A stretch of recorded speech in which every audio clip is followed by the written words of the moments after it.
06, tape number 1. This is our 128th interview overall. It's March the 12th, 2004, and we're at the home of Bob Norris. And Bob, I'd like to thank you first of all for allowing us to do this interview. Okay. And we'll start off with your full name. V, initial V, Robert Norris. Okay. Does the V stand for anything, or just Vernus? It stands for Vernus, but I don't use it. Okay. Is that a family name, or? Well, my mother put it on me. I don't know where she got it at. Okay. But, Now, some people are named after their uncles or Yeah. what have you. but I always sign my name V Robert because there's other Robert Norrises around. Oh, that would work out. Yeah. And what is your date of birth? 7/4/23, And what was your rank at discharge? Master Sergeant. Okay. Well, Sergeant Norris, where were you born? I was born in Anderson, Okay. Indiana, out on 27th Street, East 27th Street, You were born in the home or in the hospital? in the home. Yeah, they didn't do that much at the hospitals then. Yeah. Well, I take it your mother was there. Yeah, yeah. Okay.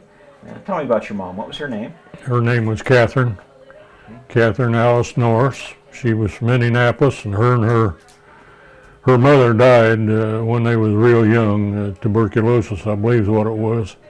And her sister was put in a foster home with some people near Fortville, or Okay. near Pendleton, just west of Pendleton, out there by that lake, there by Yes. the interstate. Yes. That first farm east of there is where she was raised at. Oh, okay.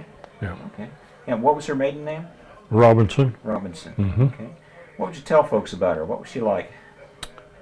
Well, she was a good mother. She was a good cook and a good housekeeper, and that rubbed off on my wife to this day. My wife, she still claims my mother taught her how to be a good housekeeper and a good cook Well, and everything. I'd say she's a very good housekeeper. This is a beautifully Yeah. kept home. Yeah, she does a good job. She every week, just like an inspection in the Corps.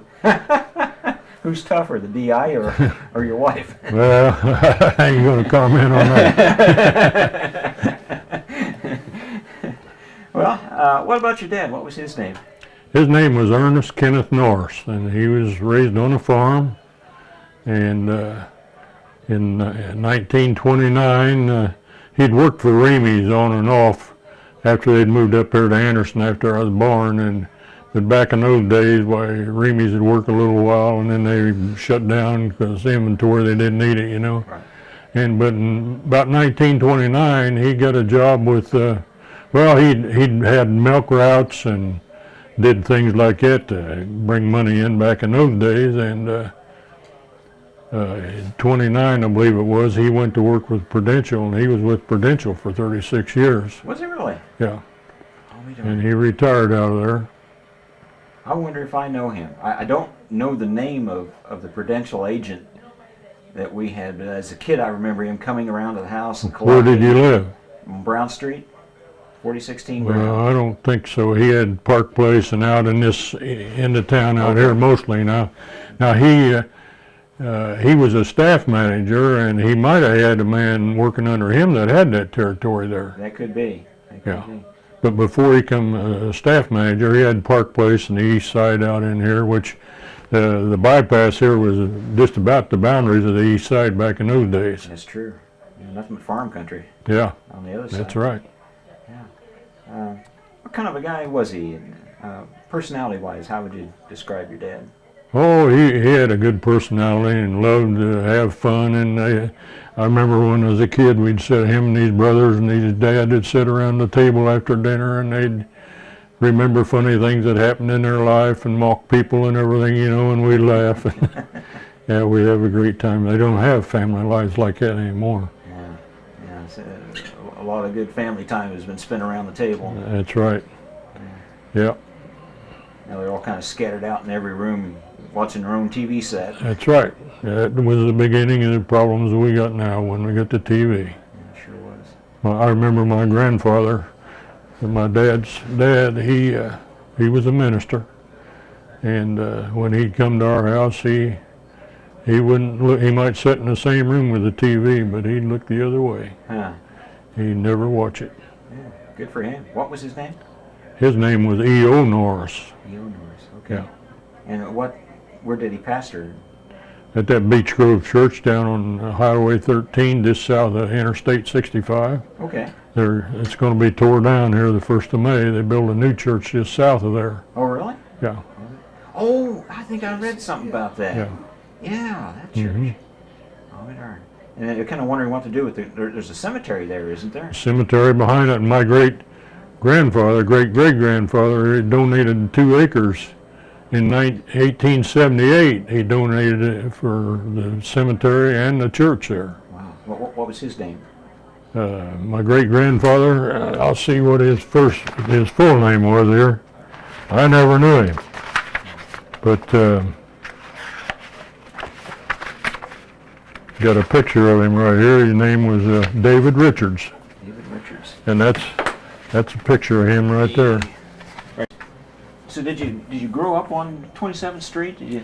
No, I don't remember just when, but we'd moved over in the, I expect about 2400 Jefferson Street, where Plant 16 is now. Okay. They tore them houses out of there then, and we'd moved from there then out on Forest Terrace in the 3200 block out there in the Polish district. I lived out there when I was a kid, and a lot of them people out there are my friends to this day.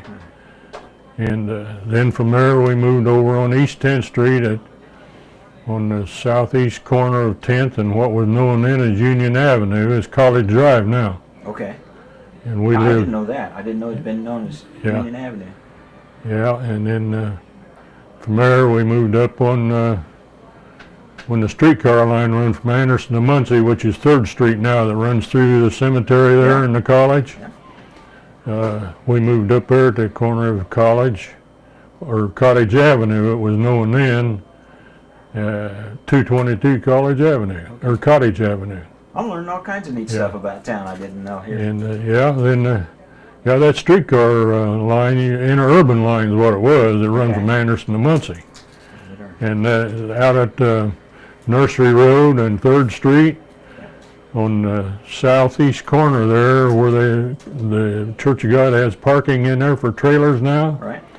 That used to be a big hole in the ground, and we filled a lot of it in my business, and they got gravel out of there to build that streetcar line to Muncie. Oh, they are. That's where they'd come from. Huh. Yeah. I never would have guessed that. Yeah. Oh, they are. I lived pretty close to there. I lived near 8th Street and Range Line.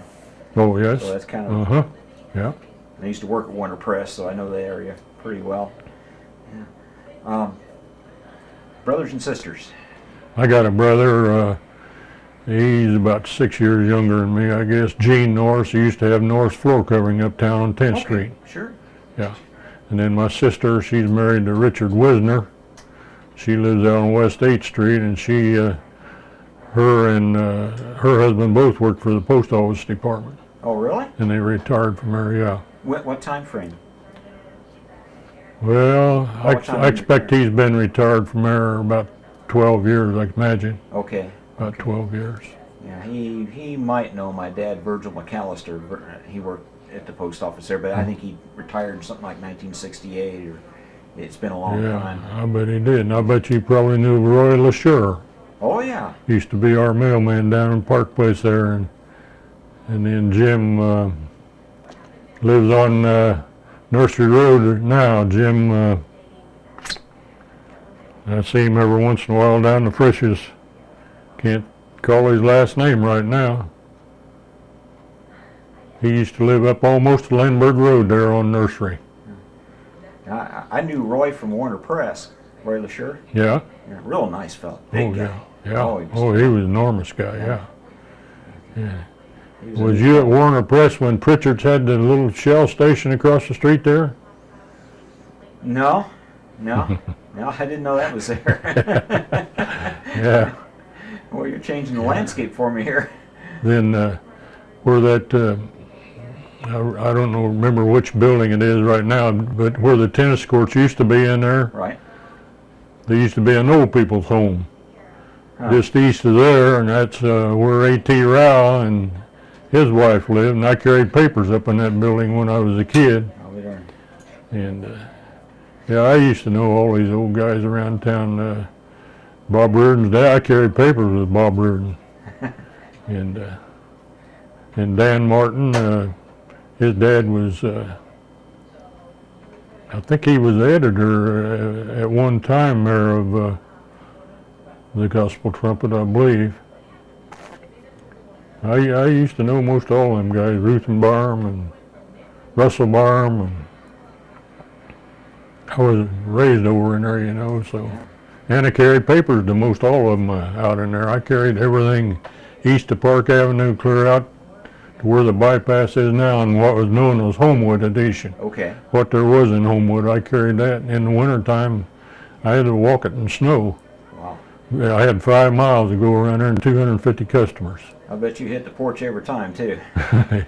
Yeah. None of this throwing it out of the car into the grass. No, I rode a bicycle. Once in a while when the weather's real bad, well, my dad would help me and give me a boost, you know. Yeah. So what kind of things did you do as a kid just for fun around there? Oh, I worked about all the time, mowed yards, and when I was a teenager, I worked. I'd get up in the morning at about 5 o'clock, ride a bicycle 5 miles north of town, and by daylight have the plow stuck in the ground and plowing up there. That's on my wife's grandfather's farm. That's where I met my wife at. Oh, really? And I'd done that, and then any odd jobs I could get, well, I'd work mowing yards around, And you say the plow, was it mechanized or was it horse? Yeah, it did John Deere. It was an old John Deere B tractor, them old putt-putt jobs, you know, that goes, where you took the flywheel and turned them and started them on distillate fuel. Huh. Yeah. Yeah. Must have been a lot of fun for a young fella to fire one of those. Oh, yeah, I eat that up. I love the farm. I love machinery. And I've had machinery all my life. Yeah. I can see that. So, where'd you go to grade school? Park Place. Park Place? Yeah, I started out in Washington School over, and then we moved to Park Place, and I finished up there, and then went to Anderson High School, the old junior high school, the old Lincoln Building. That's where I went at. But Central? Central Junior High? Central Junior High, Okay. yeah. They called it the Lincoln Building, I think. Okay. That was what the building was known as, because Lincoln Street there. Right. Remember any of your teachers? Any of them stand out to you? Oh, Carl Bunge, had him for track, and Archie Chad was the football coach then, and the basketball coach, and Gene Yates. I was in track with Gene Yates. Oh yeah. Yeah. He was quite a runner. Oh yes, he was. He was a good runner. We interviewed State him champion. a while back. Did you? Yeah. Yeah. Good story. He's a fine fellow, Gene is. Yeah. I could see you playing basketball. You're a pretty good size for basketball. Yeah, but I played some football and everything, but I tell you, work was always more important to me than playing ball. Yeah. And I always managed to have jobs to do. And So the Great Depression hit when you were about 6 years old. How'd your family do? 6, 7 years old. Well, I remember my dad got his first car in 1929, and that's about the beginning of the Depression, I guess, along in there. But down at that Beech Grove Church down there, just the next road south there, and then turn east about a 1/10 of a mile. There was a guy there by the name of Charlie Schuyler that had a small farm, and my grandfather had the farm just east of that there then. Right. And my dad had an acre, rented an acre off of him there, and we put a garden in there and even raised soup beans. Huh. And I can remember dumping them beans out and letting the wind blow the chaff out of them and everything, you know, and of course back then everybody canned but that's how we got along, and then we always had food. We didn't go hungry, but we had to be careful, and everybody was saving. I mean, we didn't waste no food either. Mom would figure out something to do with it. When we eat it once, why, she'd fix something for the next meal with it, you know, and there was not much waste. I can imagine. Well, it seemed like the folks that had a little bit of ground where they could grow things, at least they ate.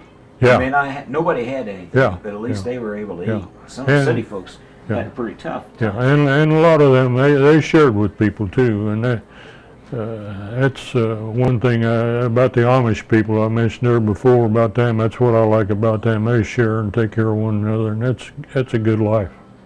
Those are the great stories we're getting out of the Great Depression. The fact that people survived it not Yeah. by taking care of themselves, but by taking care of each other. That's right.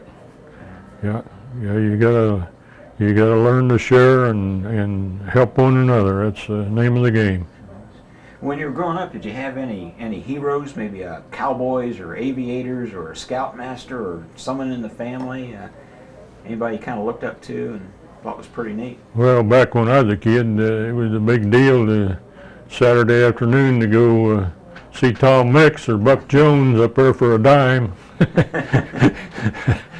And that's when they had, there was 3 or 4 theaters up there on about the 900 block on Main Street, and on 9th and 8th Street there, or 9th Street especially, there was, and Meridian Street in the 900 block, there was 3 or 4 theaters right around in there. And then 2, the Paramount Theater, and then the State come along, and the Riviera Theater was down there too. And that was about the only thing people had to do outside of going to church back in. That's true. Yeah. That's true. There was, I remember the 3, the Riviera, the State, and the Paramount. State and Paramount are still in existence. But wasn't there a Times Theater? Yeah, there was a Times, and it's where the old Citizens Bank building was, at 11th, southwest corner, 11th and Meridian Street. The Citizen Bank used to be in there. And then just down there, I think it was next to the alley in there, the Times Theater was in there, and then when it closed up, they put a drugstore in there, I believe. Okay. And then later on, why it was building the other offices and things. Bill Ehrlich used to have his insurance business down there in one of those buildings down there, and Sid, right next door to the Citizen Bank building, Sid Williams had his drugstore in there. And he's an old timer around Anderson. I remember one day I saw Harder Urban, who Yeah, he handled most of the real estate downtown yeah, and did pretty well with it. And I saw him and I thought, my gosh, it's Santa Claus. He looked just like Santa Claus with that white beard. And yeah, yeah. if you remember A Miracle on 34th Street, Uh-huh. the fellow who played Santa Claus there, he looked almost exactly like that. Yeah, That guy yeah. I done used to do a lot of work for him around. Did you? What was he like? Well, he was a good old guy.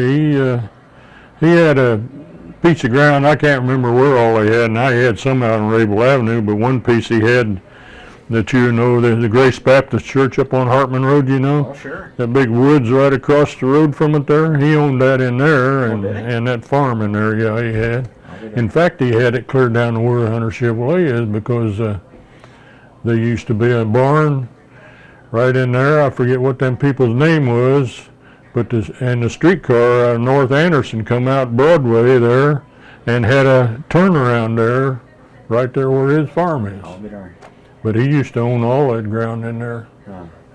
Yeah, He and Virgil Cook, and yeah, they fellows that seem to own a lot of parts of this town. yeah.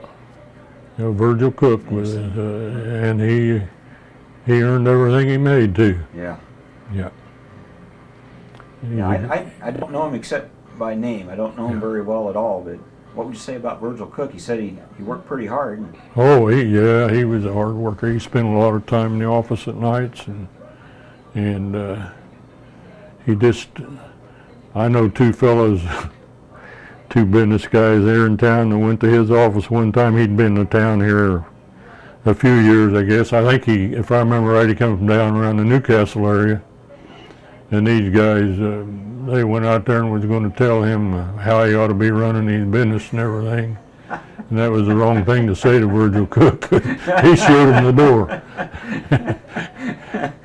I say he did. I don't think anybody needed to teach him anything. Yeah. He did But I'll quite tell you, well for he himself. liked to have a lot of fun and tell stories and tell funny things on people. He was a good guy. And I haven't seen him for several years. I thought about looking him up, and but I just haven't did it. You still got little parcels of ground here and there for sale. Oh yeah, yeah. Yeah, his daughter used to farm that ground out there where the racetrack is. His daughter farmed that, and now they're building the rest of it up in houses out there, you know. And his daughter's a worker too. Yeah. She's a hustler. Well, it pays off. Yeah, oh yeah, yeah. He taught him good. When you were a kid, did you have any kind of mechanical projects that you worked on? You seem like you're a pretty mechanical-minded fellow. Did you have I don't know, just any little device you were trying to perfect or build, or No, go-kart or something? No, pushing a lawnmower is the most experience I had then. Yeah. I did that and bicycle. That's keeping the bicycle going, maybe fixing the tires on it and things like that. But then when I was a kid and working on the farm out there, we had hog wallers around out there, you know, and my wife's uncle and grandfather used to laugh at me. They wanted to fill them up, and I'd go out there in the field and get dirt. I took that John Deere tractor and I had a slip scoop tied on behind it. Yeah. And when I got ready to load the slip scoop, I'd stop the tractor and I had a rope. They had a hand clutch on it, and I had a rope on it to make it go forward, and I had a stick run through the steering wheel to make it go straight while I was loading that slip scoop. Yeah. And they just sat up there on the porch and watched me move that dirt in there just like a earth mover would nowadays, you know. But I guess that was the beginning of my earth moving business. You know, we've met a lot of important fellows, but none that move the earth. Yeah. So, Yeah. Well, we've moved a lot of her. and when you were in high school, did you have any idea what you wanted to do when you graduated? Yeah, I went through high school, studied to be in the printing business. Oh, did you now? Yeah, and I was supposed to have an apprenticeship. I could run linotype machines and run presses and stuff like that, and I was supposed to get an apprenticeship at the Bulletin when I got out of school, and the guy that gave them out gave it to his boy instead of me, and me and his boy was raised up together too. Right. But I've worked on the press at the Bulletin and the Herald both. Yeah. Learned how to set them up and run them and everything. He used to work, Chick Bimbo used to be my boss at the Herald, and I worked there, and then I quit and I went to Delco Remy and worked out there at Plant 4, and better money, but I was working 7 days a week, and was trying to build precision stuff with old machinery in there, and the guy that was the boss, he would get on your nerves. He'd drive you, and trying to, because you couldn't build something within a thousandth of an inch with some old machine that was 40 years old. Well, I got tired of that, and I joined the Marine Corps. Yeah. So you're a tool man. No, I used to run a screw machine out there, but the old machine was all wore out and everything, and we was working on generator shafts or starter shafts, something like that, and trying to hold them within a thousandth of an inch, you know, and the wear in that machine, you know, where they float around a little bit and you couldn't hold them. Well, I spent 37 years in tool room, Yeah. so I kind of understand where you're coming from. Yeah. So Yeah. Where'd you work at? guide, Yeah. and that tells you how, actually guide lamp, so that tells you how old I am real quick.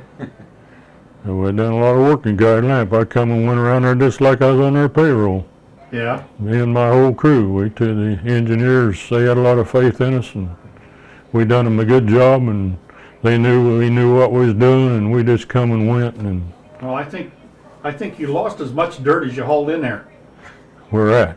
guide, No. because I'm not so sure what that's not over a haul. Well, I tell you, we used to go up in there and weigh the whole length of that factory and take machines up, big machines up through them aisles and dig pits in there every winter, you know. That was us doing that. Okay, now I understand where the name comes from. Yeah, All yeah. right. Yeah. I've seen you and your boys in there Yeah. at one time or another. Yeah, Oh, we've been yeah. in there every winter. And then when we had a standing order, when it started snowing, we got an inch of snow, we started moving. And we worked out there on snow for 30 hours at a time, 35 and 40 below zero. And That'd be a lot of snow moving. we had a good relationship. And we done a lot of work at Remy's too. Dale Gentry and Oh, sure. Bill Cale and guys like that was engineers around, you know. So she graduated high school in 41? 42. 42. Okay. Yeah, I got out in the middle of the year, Okay. and I had made arrangements to go to the Marine Corps after Christmas. Okay. And me and Betty went down to Indianapolis one day, and I just stopped in the recruiter's office in there. And they said, "Where you been? We've been looking for you." They said, "You be here at 8 o'clock in the morning." And we had arrangements I was to go after Christmas. Ah. And my mother liked to die. Oh, not too keen on the idea, huh? And that was December the 7th to the year after Pearl Harbor. Was it really? Yeah. Wow. All right, and where were you when you heard about Pearl Harbor? Well, I lived at 614 Park Avenue. And that's across from the Methodist Church down there in Park Place. Okay. And we'd just come home from church, I believe. And it come on the radio, and the president was on there telling about it. What was you remember your reaction to it? Well, everybody was just in a state of shock. Yeah. They didn't know what, just like 9/11 up here that day. I was out here mowing the grass when that happened, and the airplanes, the airliners kept going over up here more than usual. I'd hear them, and then a little bit when Betty hollered out and said the planes had hit a tower up here. Huh. And I come in and looked, and I knew what had happened. Huh. Wow. That was a hard day for this country. Both of them were. Yeah. Both of them, just real hard days.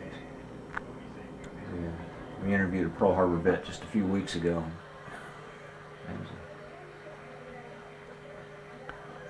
Yeah, I wasn't in that battle there, but I'd been to Pearl Harbor. When we went from San Diego, we went to Pearl Harbor. There's a little Marine Air Station up the way from Pearl Harbor, Iwa, they call it. And that's where we went in Hawaii. Then we went from there out to Midway Island. Well, let's just follow the path here. You, December 7th, 42, you joined the Marine Corps. Mm-hmm. And where did you actually join up? I joined in Indianapolis, In Indianapolis. down to the recruiter's office, yeah, Okay. down there, yeah. And where'd they send you from there? Went to San Diego. Okay. We got on the train on the morning of December the 7th there. We was sworn in there, and then we got on the train, and the troop train. And that's one thing about the Marine Corps I learned. We always traveled first class. We always had Pullmans. Oh, Only one time I ever traveled with the Marine Corps that we didn't have Pullmans. Huh. And but it took us 5 days and 5 nights to go out there. And we got in out there. It was 1 o'clock in the morning when we got in. And there was a big old guy there. My God, I never seen guys that big before. Back in them days, you know, a big guy was really something. Yeah. But I thought, this guy started hollering and shouting, and I thought, what in the world have I got into? So that was just the beginning of it. I found out in a few days that it was tough, but I'll tell you, it pays off. That training that they give you to save your life. Did it make sense to you when you were going through it? Did you say to yourself, these guys must be knowing what they're doing and they're working as hard for a reason, or did you think, gee, why is this guy just riding me like this all the time? Well, you'd think they was a little bit tough on you and everything, but they made you understand that that's what it takes to survive out there. And I remember in the latter part of World War II, the mothers started raising the Dickens because their boys were treated pretty bad, you know. But I got one thing to tell them, that it saves their life because it's tough out there. Yeah, you get that these days. There's people that think that the training is just too tough and Yeah. wasn't anything like it used to be. Oh, Jesus. What was the hard part about boot camp? Oh, Anything in particular that kind of stood out? Well, I could tell you some stories that you might not believe, but I remember on the parade ground, and this is a picture of it there, and for a long time, years after I got out of the Marine Corps and buddy I could go to California, that's the parade ground at the Marine Corps base in San Diego. And if you can, just, okay, that'll work. Well, it keeps it pretty close to where you are. Let me, Well, that's a good photo, isn't it? yeah, it is. You haven't seen one quite like that. And that's parade ground where? at the Marine Corps base in San Diego. Okay. Yeah. Wow. And we had two DIs. One of them is Corporal Richards, Yes. and the other guy, I forget what the other guy's name is, right in rough, I believe his name was. But they'd take us out there and try to teach us how to march, you know. And old cadence and everything would just click along there. Everybody just go good. After a few days, you learn how to do it. And then he'd give you a command, and somebody'd take off and mess up, you know. And oh, this guy just almost pulled his hair out. This one, the head DI, he couldn't call cadence and drill guys, and we'd mess up a lot. And they'd get us out there on that parade ground, and we'd get at extended intervals and stack rifles. And then we'd get down on our hands and knees and start patting that blacktop. Like God knew the blood almost run out of your hands. And but you learned to, and that was because we didn't slap the rifles when we were doing the manual alarms. So that's how we learned to do the manual alarms. And that's how they teach you to do things. They just keep cadence. Yeah. But that was a great experience, and we'd be out on the beaches in the sand, and then we'd have a rifle inspection. Know where that's going. Yeah. I don't tell you what happened, but you couldn't, that butt screw on the bottom, you couldn't help but get a little grain of, just a little grain of sand in there. Yeah. And that old DI would be looking at her. And, oh, boy. But And you always knew where to look too, didn't you? Oh yeah, yeah. But I tell you, they learn how to teach you discipline and respect. But it's. What was the correction for finding that little bit of sand? What they have you do? Yeah, I wouldn't want to put that on the camera. They had ways that they might make you sleep with your rifle or something like that, you know. You sleep with your, and you didn't call it a rifle, you called it a piece. Oh, really? The rifle's a piece, that ain't a rifle, or a gun or anything like that. You don't dare say something like Never that. called a gun. Oh, no. No. But that's how they make Marines, by God, and it's tough. We interviewed a guy, I think he was in the Marine Corps, but he said the first time they assembled, the first morning after they'd got there and they assembled, one of the fellas came in, he kind of late, and he said, "Oh man, Sergeant, I'm not used to getting up this early." That's the last time he had any trouble getting up early. Yeah, they learn pretty quick. Yeah, they learn pretty doggone quick. Yeah, we'd have inspections. My God, we'd have clothing inspections and bunk inspections, and a good Marine never comes up short. Yeah. You never come up short. If somebody steals your skivvies off the line out there, well, you got a pair somewhere, but you didn't dare come up short because. And another thing you didn't do in the Marine Corps, wear a pair of socks with a hole in it. Yeah. That's a court-martial offense in the Marine Corps. No kidding, really? Yes, sir. Well, Because your that's feet's tough. too important. That's tough. Yeah. That's a good point. Yeah. A lot of folks don't think about that, but a good many of the casualties were just because your feet were all messed up. Yeah. Well, when we was on Midway Island, I was in perfect health and everything, but the dentist and the corpsman, they needed some practice, I guess, but they went there and checked me out, and I had an impacted wisdom tooth. Oh, that's got to come out, they said. I said, well, it ain't bothering me any. I said, you might get out here on the front line somewhere, though, and then you'd be out of commission, and they need you. Got to take it out. It took two dentists and a corpsman. One of them shooting me with the needles, and the other one holding my jaw like that, while the other doctor took a hammer and a chisel and broke that thing to take it out of there. 2.5 hours. Oh, man. Put me in the hospital. Oh, man. Next morning I couldn't get a knife blade between my teeth even. Oh, boy. but they took it out. So it's from San Diego, after you graduated from boot camp. There had to be a real sense of pride when you hit that level. I mean, you came in as a raw boot, Oh yeah, and you're going out. You are a Marine, and that's right. so they put you on a ship somewhere and sent you where? Oh no, we had a chance to apply for school, Ah, okay. and I didn't pass the test, so I was going to have to go to a line company or something, and I wanted to get in the Air Corps, Okay. but I didn't pass the test. But they said, well, you can go up. The only time in your career in the Marine Corps that you can go up in front of the major and talk to him any way and say anything to him that you want to say.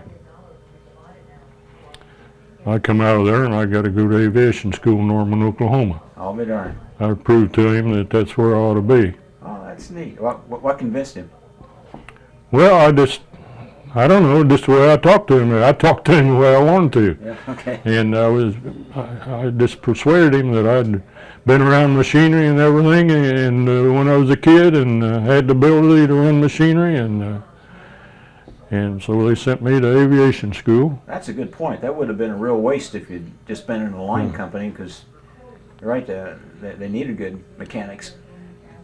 And Yeah. do you remember the major's name by chance? Oh no, Yeah. no, I would have no idea who he was. So you went to Norman? Went to Norman, Oklahoma, and while I was in Norman, Oklahoma, I got a clipping out of the newspaper that my folks had put in the paper there, that one of my old high school teachers was teaching metalsmith in Norman, Oklahoma, and him and I got together there. But I wasn't a metalsmith, I was an aviation ordnanceman. Okay. That had to do with all kinds of armament. I studied machine guns, pistols, rifles, torpedoes, all kinds of bombs. And then a little bit later on, I'll tell you about some other stuff I was in on too.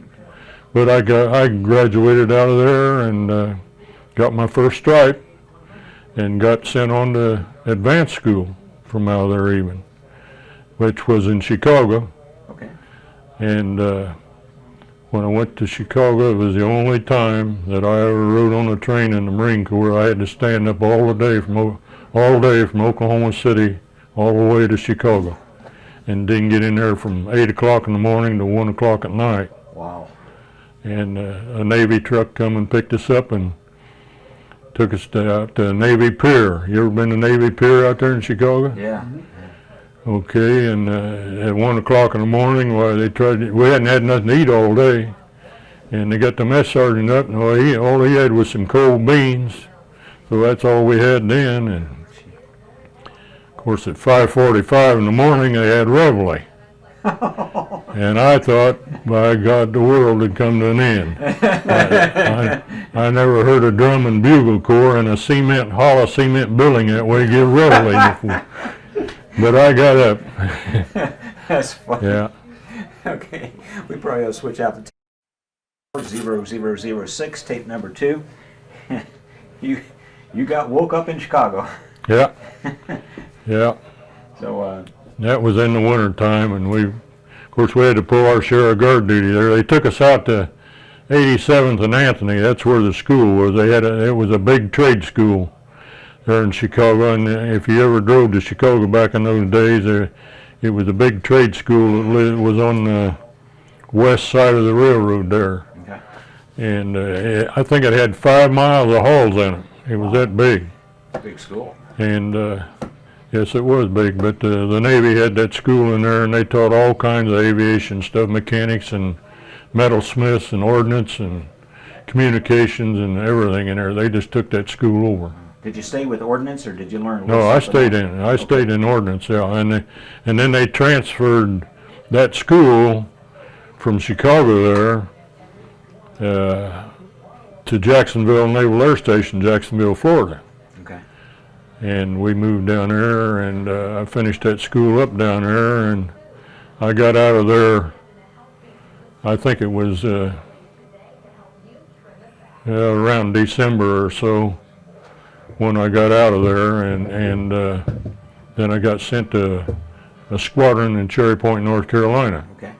And I can't remember the exact dates there on the paper over there. My boy sent away and got a history of that squadron, and that squadron is still in operation to this day. Wow. And but anyhow, I went to that Corsair squadron at Cherry Point, and we had 45 airplanes. That was our size. And I worked my way up. When I got out of that school at Jacksonville, I had made corporal. And then I went on and got assigned a plane and everything and worked my way up. And if you can see a picture over my squadron, if we could, yeah, that picture right there. Oh, yeah. with the Corsair?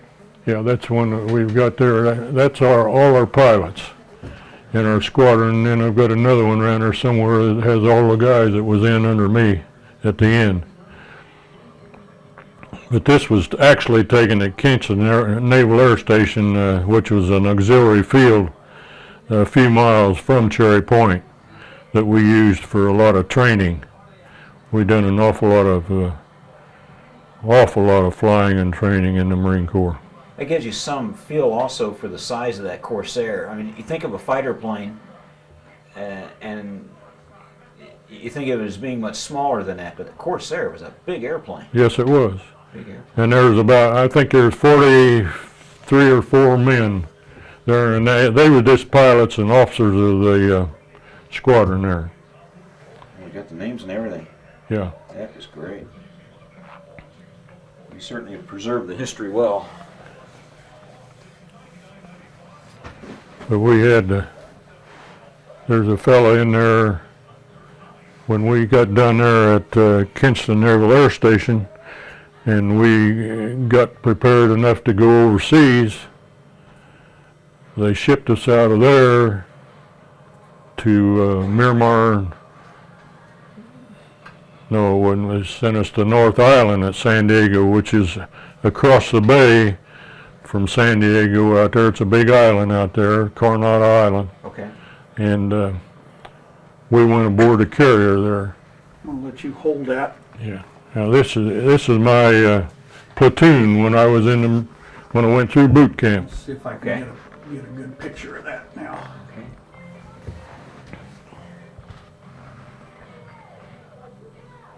Not sure if I can get it.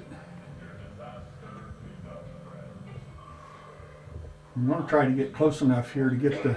Well, look how sharp they are. Everyone is very precise. Yes, sir. Even just sitting there. And every one of them knew their rifle number too. Yeah. You remember yours? Don't remember my rifle number, but I remember my serial number, I'll bet you do. 504 501. That's something that I don't think there's a serviceman around, particularly of that time, that does not remember their service number. Yeah.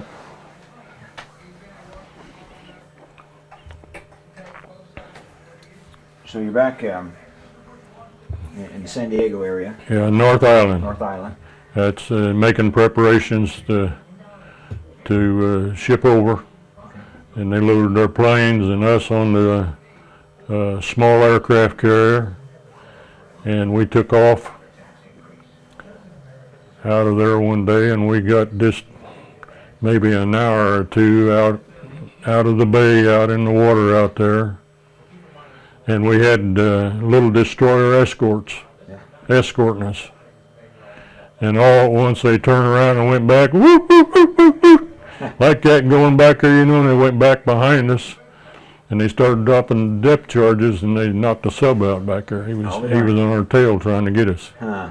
Yeah. Do you remember the name of the carrier? No, I don't. It wasn't a big carrier.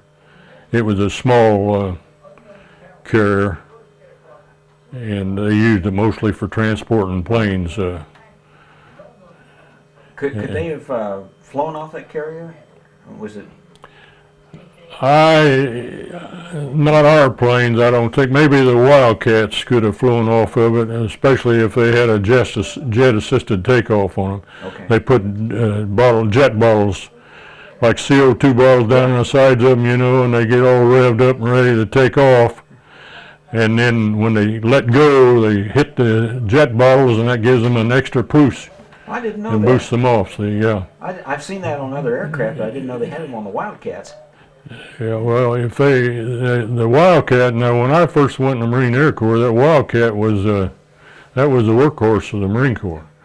And putting there all the pilots was sergeants, flying sergeants. Gee.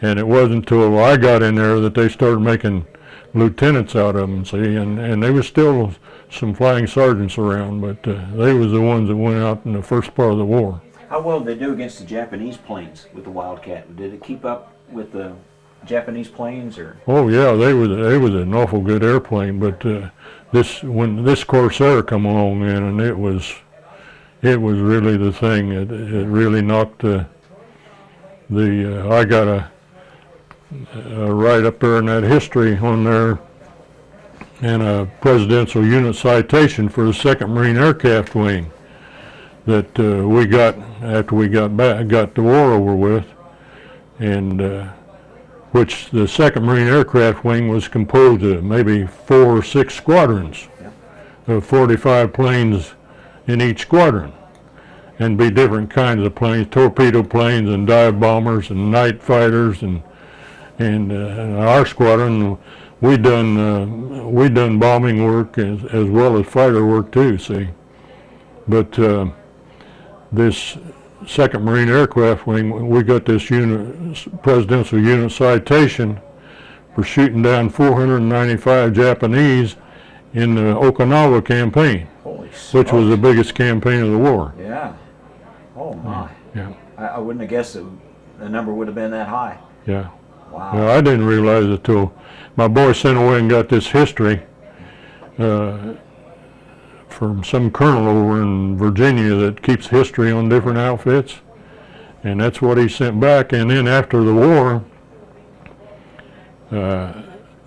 they was decommissioned, I believe, in 1948, I believe, for 5 years, and then they called them up again and they put them in jets, F-18 fighters. And they're the guys that was flying off of carriers in the Gulf War with the smart bombs. Right. And also this war was just in here, they was operating, and I think it was that aircraft carrier Lincoln that President Bush went on, you know. Yes. And they're known as the Black Knights, and they're flying jets now, and they're the guys that was using them smart bombs and stuff over there for that. Well, it's amazing how wars changed. Oh yeah, Technology. yeah. There's the same squadron. Same squadron. Oh, the only thing is my squadron was VMF 314. That's a fighter identification. Okay. And this squadron now is known as VMF-A Attacked 314. Okay. That's a different. But we done the same thing actually as what they did, but they changed the identification on, because we had rockets, napalm bombs, and everything. We had it, and we was in on the, on further on down the line, I'll tell you more about what all we done and everything too. We developed a lot of that stuff before we went on out and into actual combat. You know, Jim Foster told us that the Corsairs were more respected than the jets in the Korean War, because a jet come, you'd barely be able to hit the side of the hill, but the Corsairs would get right in, get precise. Yeah. A jet's much faster, yeah. But I tell you, they was a wonderful airplane. So you're on the aircraft carrier and you're headed out to Hawaii? Hawaii, and we landed there at Pearl Harbor, and then they moved us to this Iwa Naval Air Station, which was a Marine Air Corps station. Was there anything left of the damage from the attack when you got to Pearl Harbor? Oh, ships, yeah, you could see the ships and everything still in the water and sticking out of the water and everything, yeah. Wow. That's what they was mostly after, to knock the ships out, yeah. It'd be a bit of a shock to see it. You'd heard about it, but you hadn't really seen it to that point. That had to. Yeah. Yeah, and then we was there for a few weeks, And then by that time they had things secured up pretty well, and we went out to Midway, Okay. which is still in the city limits of Hawaii, or Honolulu, Oh, really? but it's 1,100 miles away. I hate to get that mail route. And well, we used to, and we flew it, and I flew it several times in DC-3s, Yeah. which is a cargo plane, and our way of traveling around. And there was and I don't remember the little island, which was halfway between Midway and Honolulu. If the plane got in any trouble, they could make an emergency landing there, see, and everything. And there's been times when they was hauling mail that they had to throw mail overboard to make it. Yeah. But I flew that trip at least 3 times. While we was on Midway, do you want me to go ahead and tell you about that experience? We just flew almost day and night. And one thing about Midway out there, the Goonie birds, have you ever heard of the Goonie Oh, yeah. birds? Oh, yeah. Oh, yeah, well, we had them. There's pictures of them right there. But That's a good shot. That's a good picture of Okay. it right there. But we had them to contend with, and we had the airstrip was made out of coral. Now I don't know who had made that airstrip in there, whether the Army or the Navy had made, Seabees had made that strip in there or what. But we went in there, and that put us out pretty well out in the area out there in case they need us. And we done a lot of training while we was there, and we're the ones that developed the glide bombing that they used the Corsair for. And the glide bombing is they come in at about a 15-degree angle, which increased their speed, Okay. and they could come in on a target faster and skip bomb and hit ships that way or hit ground targets that way, you know, and they increase their speed, and they was less likely to get hit with an aircraft. How did they know when to release the bomb? That's what all the practice was about. Okay. They had in the sights, and that was my job. I took care of all the bore sighting of all the guns and setting the sights in relation to the line of flight. I personally done all that myself. Okay. And there's rings in them sights that helps you to judge distance from them rings, see. Okay. And then a lot of it is just plain doggone experience. Yeah. And we had I told you we done a lot of flying. We had a little Captain Greenwood there. He's in that pilot, in that picture there. I put the magnifying glass on it the other day and spotted him in there. But he had a section of new pilots up one day, 3 guys beside himself, up playing follow the leader and horsing around. That's how they learn to fly and fly after one another and catch each other, see. Yeah. And he dove down and went through a real bright white cloud, and he just got in that cloud, and he told them, he said, don't come in, don't come in. It was so turbulent in there that it absolutely tore that airplane apart, and we searched for 5 days and down in the ocean there to try to find something, and we couldn't find nothing. Oh, my. Just like a tornado in there. Yeah, I was going to say, it's like a tornado, it sounds like. Yeah. Wow. What year are we talking here? 1943, 43. latter part of 43. Wow. He saved his men. Yeah, but then in this glide bombing experience that we had, the airplanes wasn't made to stand that, because when they pulled out of a dive, released their bombs and pulled up, that made an awful stress on the tail section, Okay. and that tail section in right in front of the rudder would break off, and they go right on in. We lost a lot of guys developing that. There was only one man that I remember that ever come out of it, and before his tail section come off, he got his nose pulled up, and with his engine he was able to gain altitude. Yeah.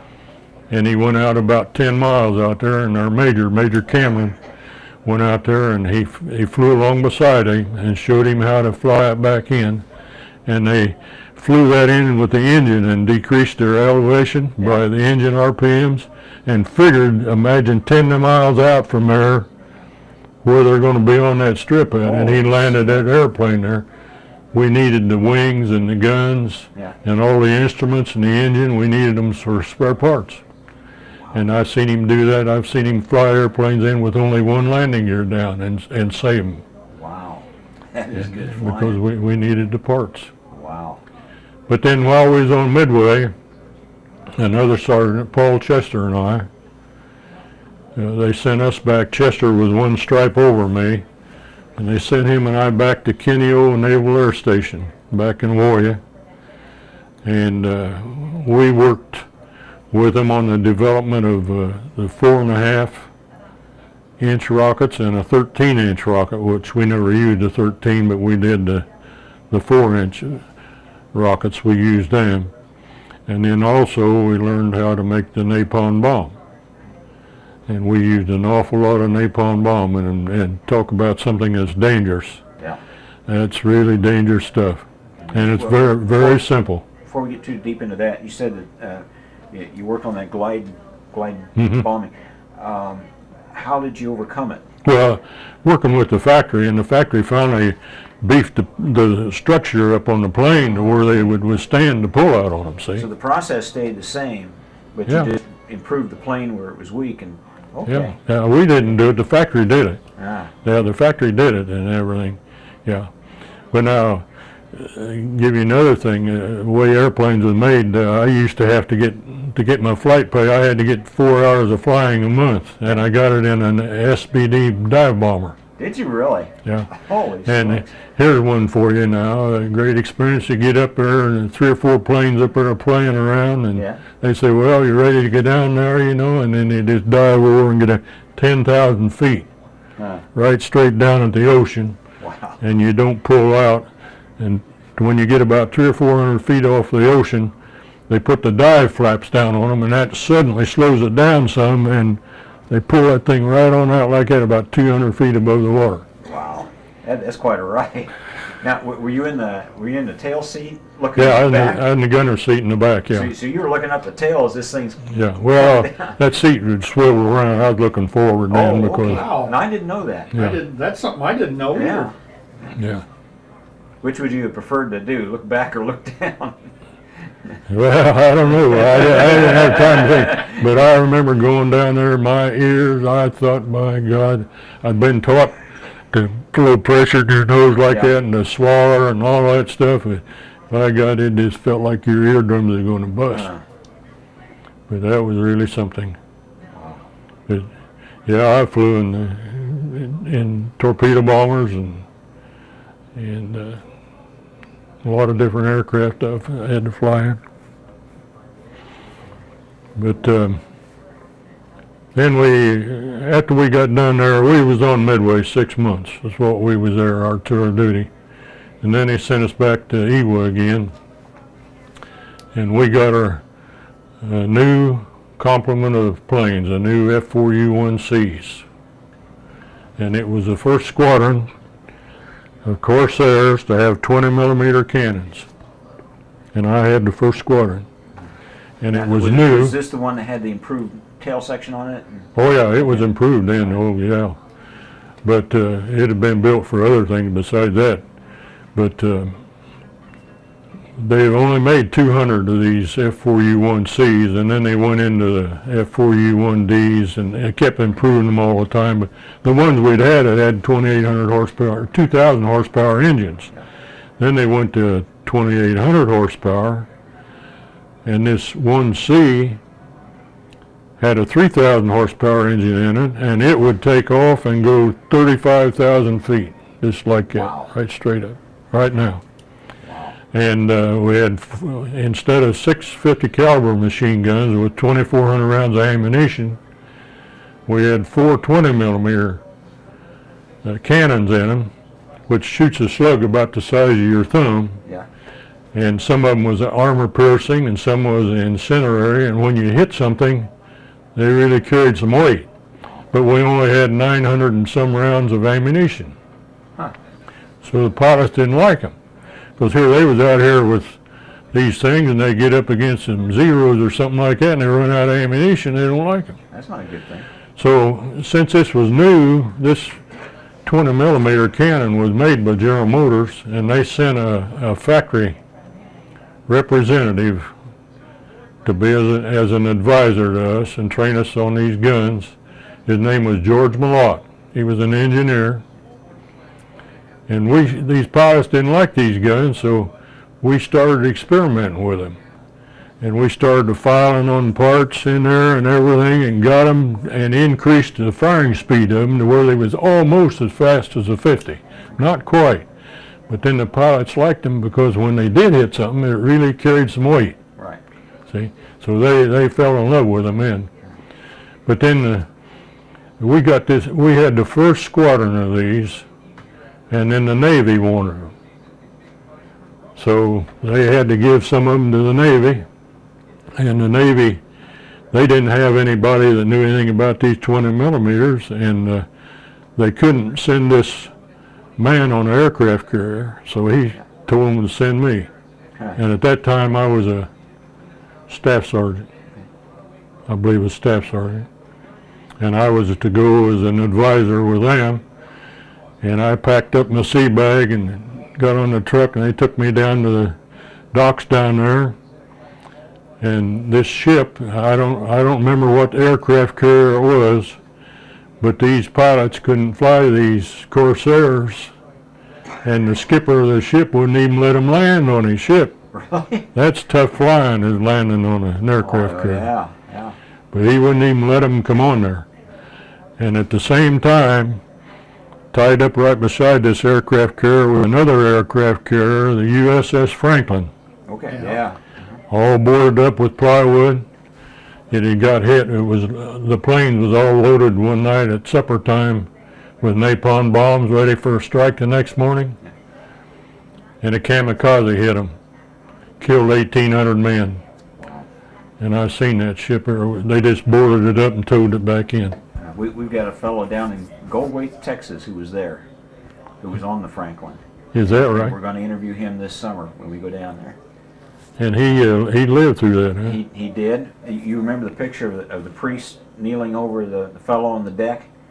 There was a famous picture of that. Yeah, I think I remember seeing that. Yeah. He says I came out of the mess with that guy. He says he wouldn't hurt any more than I was, but just the thing was he was laying on the deck, so they took the picture. Oh. But, He was on that, huh? He was there. Yeah. He said they lost power and they drifted within, I think, something like 15 miles of the Japanese coast. Yeah. Before they were finally able to get it cranking up. And I didn't remember where they got hit at, but it was Okinawa. but I remember them. My God, I remember them kamikazes and baka bombs. If I hear a noise right in this house right now that sounds like it, you better not be in front of that door because you're going to get run over. Wow. I was down selling concrete one time when I was in my business, and they had a big, upstairs they had a big air-lifted or hydraulic-lifted cement mixer up there, you know, and a hydraulic hose busted and that thing dropped. By God, I'd like to run over everybody in that building getting out of there because I thought we'd had it. But you don't forget them sounds. I reckon not. Yeah, I've never forgotten them. So you were in a kamikaze attack, or? Oh, I've been in a lot of them, yeah. Yeah. So where Yeah. would this have been? I mean, Well, in Okinawa, yeah. We come back to Iwa, and then that's when we got the new 1Cs, and then we went. They put us on a troop ship and a cargo ship together, and our planes, they flew out, and on Saturday night, 1945, before Easter Sunday, we had a church service on the ship, and we didn't know where we was going.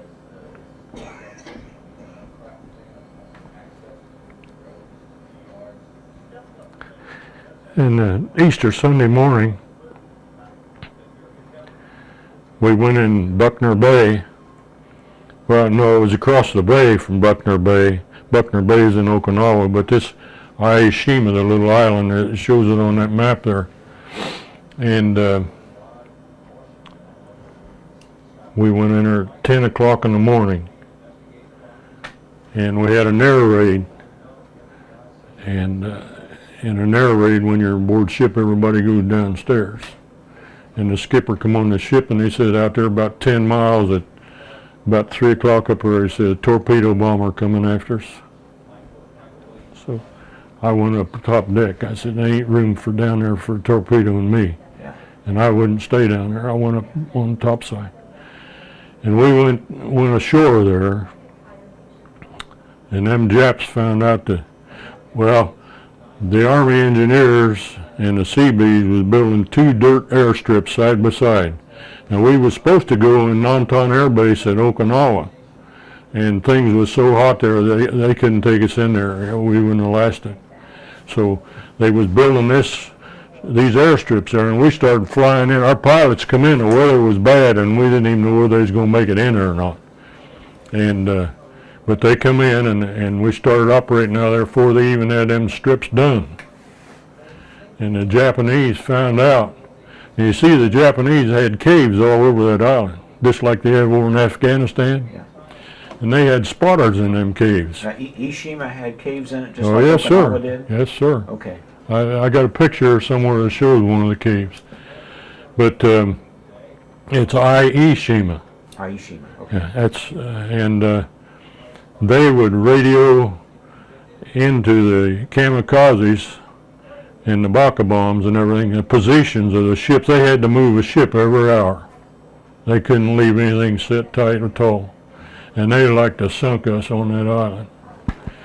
At night time, they would be so much aircraft or anti-aircraft go up in the air, and it would light it up just as light as this room is right now.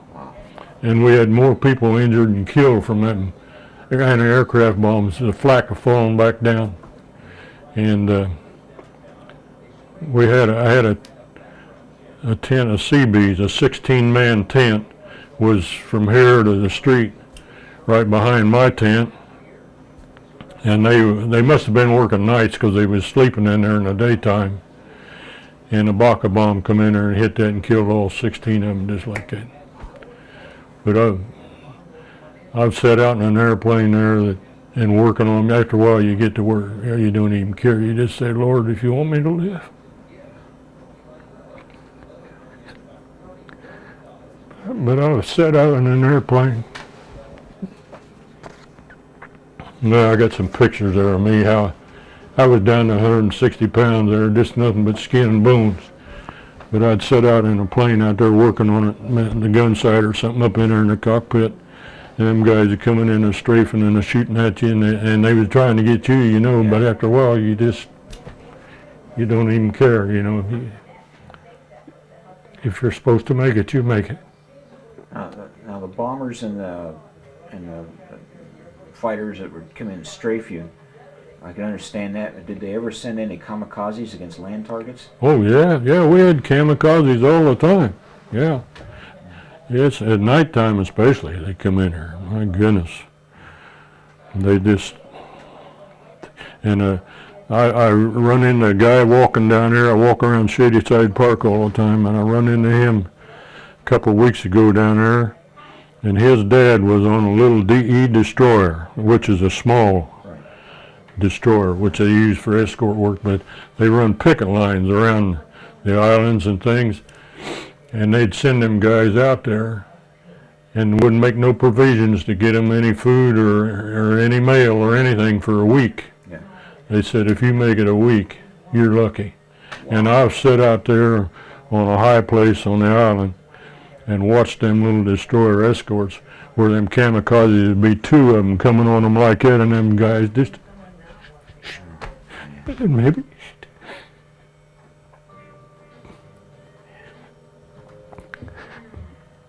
Not knock them down till maybe they got within 200 feet.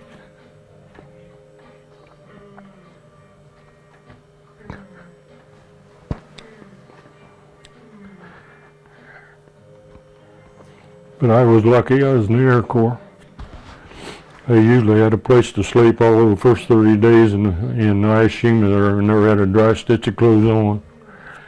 Rained all the time. These poor line company guys.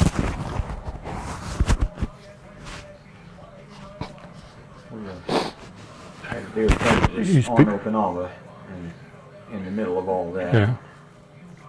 We just lost him a few months ago. John he really made a big impression on us. What was his name? John Spieger. Here in town?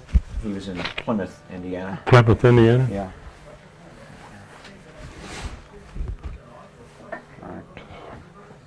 That, all them guys out in the jungles of Guadalcanal and places like that, and even on Okinawa, my God.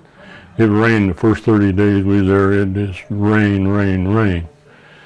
And we slept in pup tents and would dig a trench that deep around the pup tent to keep it from flooding up inside of it there, and we'd go to bed stripped off at night to be dry, you know. And then no more get in bed, and then we'd have an air attack, or maybe the snipers would start shooting across there and shooting holes through your tent that's only that high. And you get an air raid, and you go dive in a hole, you know, and it'd be full of water. But this Paul Chester was a sergeant above me. There he got what was known as Berger's disease. And what had happened, I think it must be what we know now, of his leg, circulation just gets all clogged up in there, you know, and his leg had just turned blue, black. And they give him a shot and it'd come out of it. And then all at once one day it happened again, and he was in so much pain at night that he wouldn't even go get in one of them holes. He'd just lay there. That finally it happened again, and they took him in, they took him back and took his leg off. And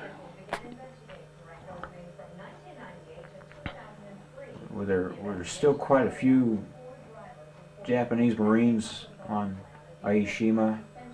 oh, they was in caves, yeah. Okay. We couldn't find them. We had a mess hall setting up there, a tent with tables in it. It was our mess hall. And we had a guard up there at night on there, and hell, they'd come up in there at night trying to get food, you know, and stuff. The guy was sitting there about half asleep one night, and the Jap walked in there. About scared both of them to death. Oh, gee. But yeah, there was only one water hole, one place to get water on Ie Shima, and it was 2 miles from our airstrip, and we had two guys that's all they'd done was carry 2 5-gallon cans, gas cans, you know, Yeah. and carry water all day to us. We had a quart of water to eat and wash your teeth and whatever you want to use it for. We get a quart of water a day. Yeah. That'd be tough, dude. It seemed like they'd be real big, fat targets for the snipers. Yeah. Doing Speaking of snipers, I got a thing right here. It is Ernie Pyle. You've heard of Ernie Pyle? Sure have. He was killed right there by me. That's monuments at I think the 77th Army. Put them monuments up. Hammer the Seabees. Yeah. He wrote in a Marine paper one time, he said, I thought it was tough over in the European theater, but he says, I never saw nothing like this. I don't know if that's going to come in on that white. He was riding along in his Jeep and a sniper got him. And this is the monument, Yeah, that's a monument they put up to him and it's where? in Ie Shima. Ie Shima, okay. Okay, got it. He's kind of a personal hero of mine. I've read a lot of his books, and Yeah. some of his stuff before the war even was. Oh, yeah. He was a good correspondent, yeah. He really got Yeah. along with the people then. Now, had Ernie been killed before you got there, or was No. He was while you killed were while I was there, yeah. there? Yeah, I got there. Well, when we went in there, it was just about the start of the invasion. Oh, okay. Yeah, and they had to send us there. You say that was Easter or Easter Sunday, Easter Sunday of 1945. 45. So that would have been March, April, right? Yeah, I've got the date over in this paper over here. It's on that history But thing. it's in that Yeah, it's in that vicinity, yeah, whichever one that Easter come on in. We can get to history, that's not the point. Yeah, okay, I'm just trying to get a time frame in my mind. Yeah. yeah. So, you remember when you heard about it, when Ernie Pyle was killed, do you remember anything about hearing about it? I mean, how did the word get around?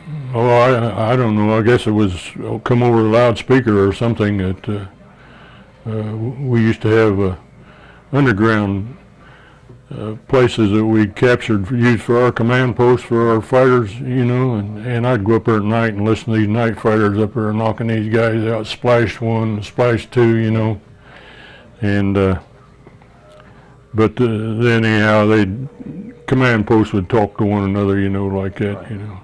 God, I was up there one night up above that there, and I heard 2 planes coming over, and a fighter, and it was a Corsair fighter, because that 531, I think it was a night fighter squadron, and he knocked one out right over my head. Wow. It scared me. I reckon.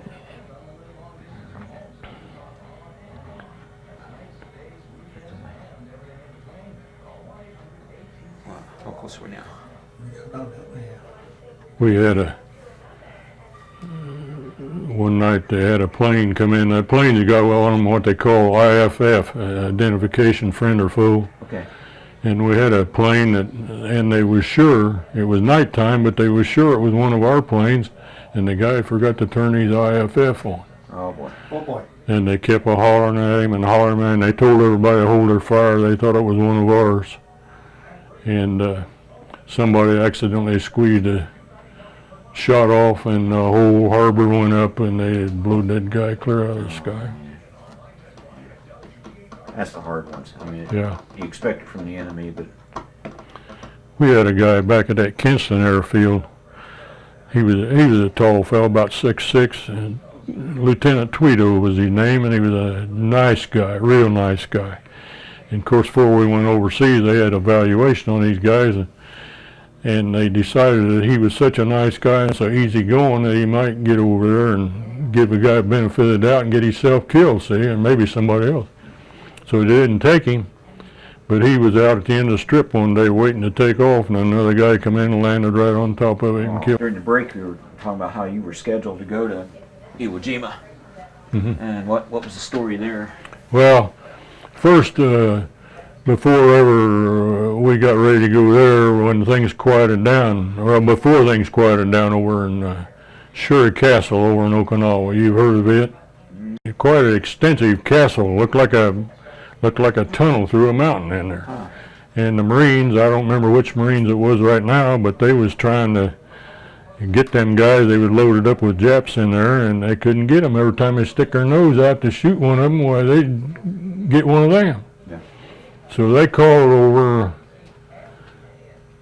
to us for some help. They said, if you just send 100-pound bombs, so we need some help. So we loaded up 45 airplanes. We always loaded every airplane that we had, and we sent 42, and we always have a couple extras so that if one didn't check out on the line 42, we could send 100%. Right. So we loaded them up, and we put 2 napalm bombs on them and 4 rockets and sent them over there. And word got back to us that it almost ended World War II. Because what Japs did come out of there, they said that ain't human. That napalm was so hot. Yeah. When we was experimenting with that stuff, they'd dig slit trenches and put sheep and goats down in them, you know, and they'd skip a bomb over them, and it would go off and would burn all of the oxygen out of the air and kill them just like that, but it wouldn't even scorch your fur. No kidding. Oh, it's terrible. So that stuff when we was in school and experimenting with it, you just take a little bit of it in your hand and put it on a 3/4-inch boiler plate. Yeah. And set it on fire, and it would burn a hole through that boiler plate, and you could not scrape it off and put it out. Huh. Treacherous stuff. Yeah, I'd heard it. Is it kind of like phosphorus? Is it? No, it's actually it's gasoline what it is with soap powder. Gasoline soap? Oh, yeah, I know what the formula is so dangerous to handle. everybody around an airfield wore rubber shoes. And all the pumps, we'd have 55-gallon barrels, and we put this soap powder. I can't tell you how much in there, somebody might. But anyhow, we would mix it or agitate it with air hoses for a period of time. I don't remember how long now, but that stuff would start to gel and set up, and then we'd let it set a while.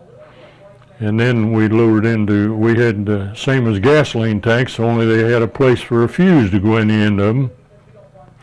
And we would pump this with brass pumps so there wouldn't be no sparks. Right. And pump it into these tanks.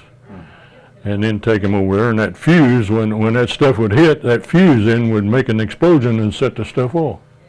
So it wasn't a bomb that came to you from a factory. Oh no, we made it right there. It was a See, shell casing of some kind that you loaded with. Yeah, this is a regular gas tank. Yeah, okay. Yeah, a 500 or 1,000-gallon gas tank. That's all we do. Yeah, and that's what they done on that Franklin. You know, them guys mixed that stuff themselves. See, yeah. Too dangerous to have it pre-mixed. Oh, well, I'll tell you how dangerous it was. We had a fuse, an impeller on a fuse turned so many times, and after it turns so many times and arms it, Right. then when it makes an impact, it lets that firing pin go in there and hit the charge and set it off. But to keep that impeller from turning, we had what was called, we put an arming wire through it, like a brass wire through there, and then we had what was called fawn stop clips that would go on and tighten down around that, you know, and you were supposed to use 2 of them on there. And this squadron sent a section of planes, sent a flight of planes out and only used 1, and it blowed the entire, they come out, blowed out of there, and they started arming, and the vibration set them off and blowed the entire outfit out of the air. Oh, man. And they sent guys out there from Washington on that one, buddy. And they, on these, in these caves, they sent guys out there from Washington with instruments and everything, and hell, they couldn't find them guys in them caves. Then we went to, when things quieted down over in Okinawa, we was to move over in that airfield over there at, I forget the name, Nantan Air Base. And some of us flew over ahead of time. A few of us flew over in the general's plane, and he had the best pilot and everything. It was a DC-3 converted for long range. Right. And in the plane it had, on each side up there behind the cabin was 2 big gas tanks for extra gasoline, aviation gasoline. And when we took off from Ie Shima there, we blew out a tire.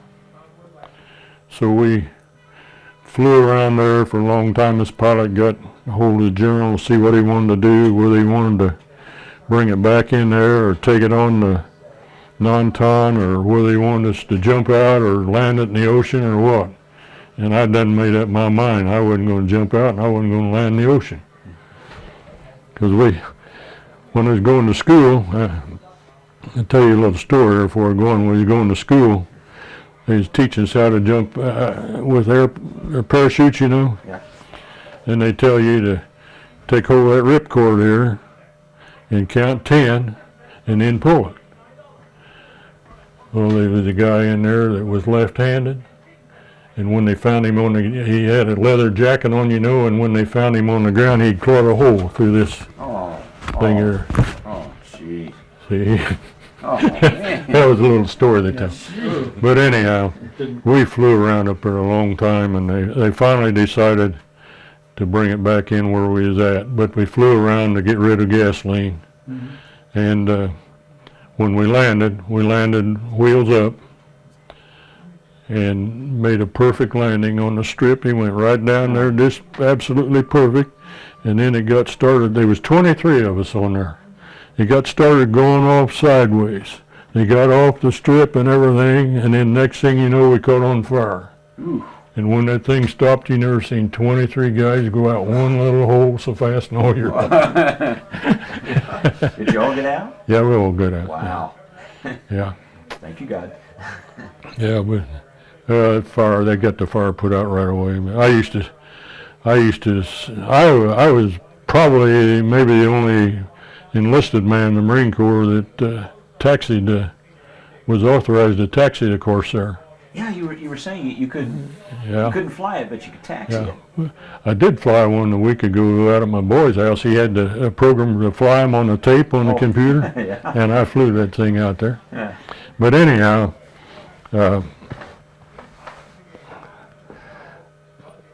Did you ever get the wheels off the ground? Just a little bit? oh, attempted to. You don't wonder what it was. But here, see the older ones we used to have. Well, you see the reason I taxied them. We always had to get a pilot to taxi him down to bore site range, or if we didn't have a tow tractor or something. And the major, he thought, by God, I could do it, so he told him to get a pilot and check me out on it. And I'm telling you, a Corsair, see that nose is way up there like that. Yeah. And you cannot see. You got a fishtail all the time and look out around there like that to see where you're going, see? That's why they're so hard to land on a carrier. But anyhow, that was my job. I always done that, and then I lifted them up in the bore sight position, and I done all that stuff myself. But the old ones that we had the 2,000 horsepower engine on them, but these new 1Cs we got had a 33,000 horsepower engine, and when you touch that throttle, by God, I mean that thing wanted to go. You better have your foot on the brakes, and you better not let it go and then hit it real quick, or you're going to nose it over, see. But I'll tell you another little story. When I first went in the Marine Air Corps, these dive bombers, like that SPD I was talking about, that's what Bush used to fly. Yeah. See, Daddy Bush, see. But when I went in there, they were still starting them with inertia starters. We had cranks on, we'd crank them and start them. Yeah. And they get a big flywheel going there, and they get going so fast, and then when they kick that engine in against it, it would turn that engine over and fire. And then another thing they had was like a 12-gauge shotgun shell. And they had a breech up there on the side of the engine.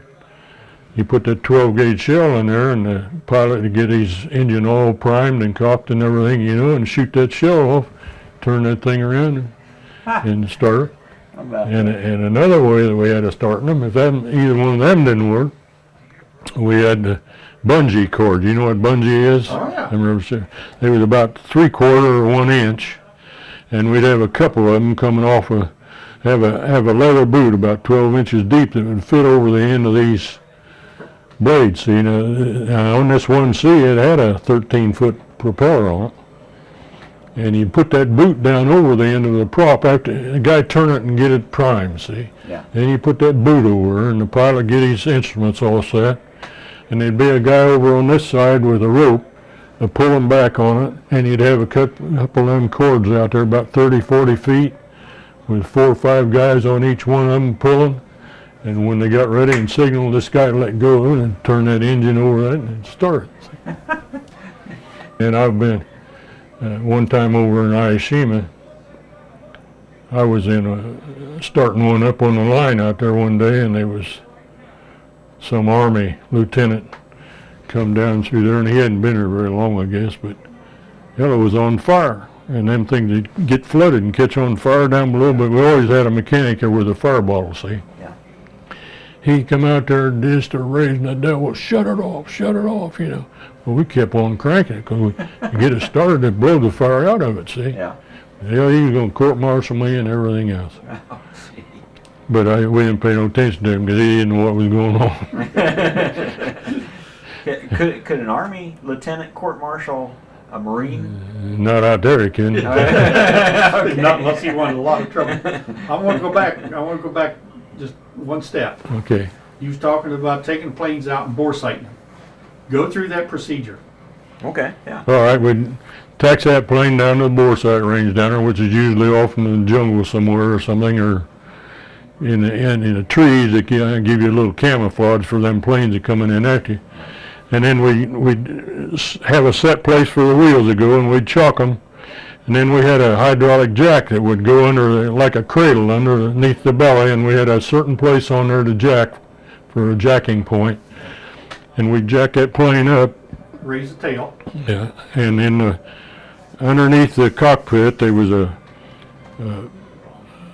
like a female thread up there for a bore sight tee that would stick down about so far, and there'd be two of them that'd go up in there, and you screw them up in there till they stop, and it was all prefigured by the factory and everything, you know. And when you got that up in the flight position, we had a target built out there in front that give you where to put the crosshairs on that thing exactly with that, and then that was the exact flight position of that plane. Okay. And then there was a target on there for each gun and for the sight up here. And I'd get up there and I'd set that sight right on the crosshairs on there, and then we had a target or an instrument that would go down in the breech of that gun there, and you look through there and you center that, adjust the screws and center up on the cross for the gun. And that's what we'd do there. Never heard that procedure. I've heard of it. I've heard of the Bore sight. bore I've heard sight, of voice, but I've never heard the Yeah. procedure. So Yeah. wanted to get that on tape. How out of calibration did they get? Did they Well, you had a lot of vibration and everything, you know, and we was always checking, and sometimes in hard landings and things where something might move a little bit, you know, for some reason or other, and you just well make sure it's right. But there's a tool I had outside of a screwdriver and a pair of pliers. When we had our 50 caliber machine gun, that's the only tool I needed. That's what they call a headspace gauge. That's what set the timing on a 50 caliber machine gun. is that something that was I got it. It come up real fine. is that something you made or something that No, that's made by the made factory. by the factory? Yeah, Wow, that's a unique tool. Little beveled edge there. It's just Yeah. a little flat on the point. hmm Quite a little tool. I've always been interested in the odd and end little tools that guys come up with that they used hmm over there for just special Mhm. little things that you wouldn't think of until you get in that situation. But we didn't have many tools. Mechanics, they had tools and everything, you know, but for our work we didn't have very much. Had another thing. I used to have I had a pilot's watch, and a metalsmith made me a stainless steel band for it when I'm squeeze-on jobs, you know. yeah, And them batteries in them planes was 24 volt.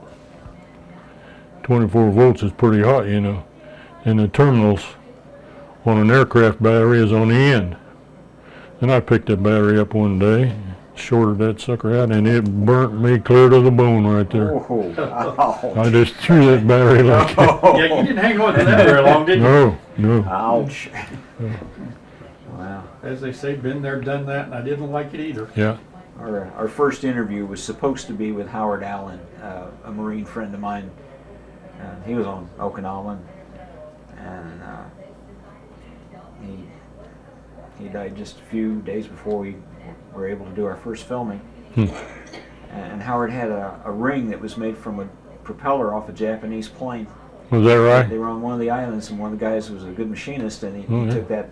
He made a bunch of rings out of that for the fellows, and that. Probably a CB or something. It had Them guys. USMC on it, and then I tell you, that CB outfit, they was a wonderful outfit. yeah.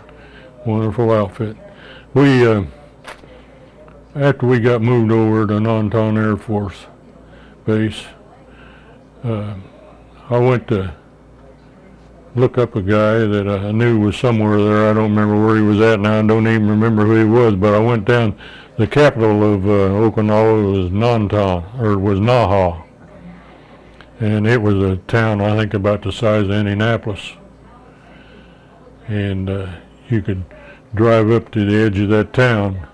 Now this all happened before we got over there, but you could drive up the edge of that town and just absolutely look clear across it.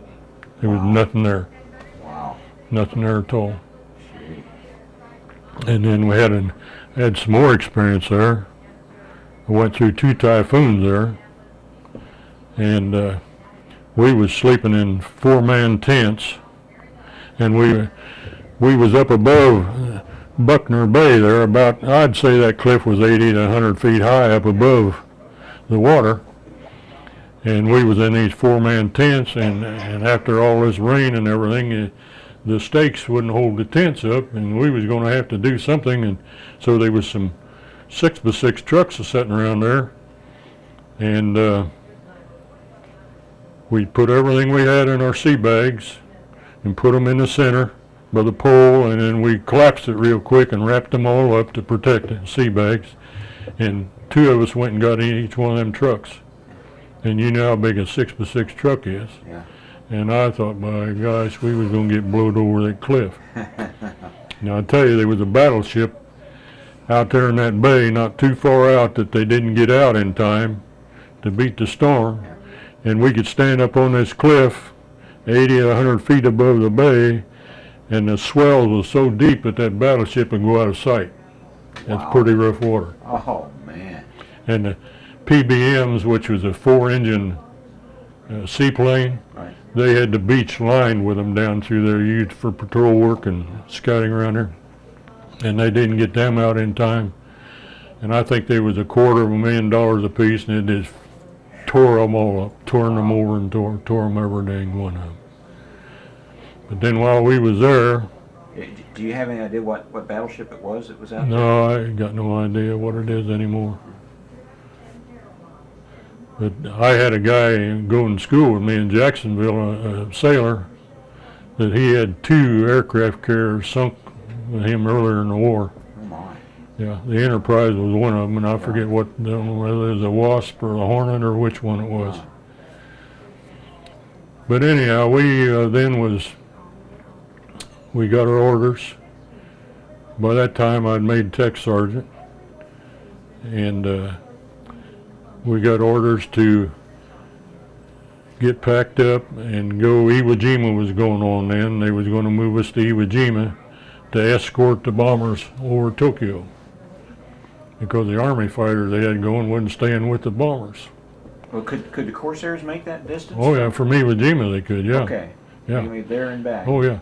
You see, I didn't tell you, but on Ie Shima there, they like to sunk that island. Yeah. And we found out they was coming from Formosa, about 400 miles away. Ah.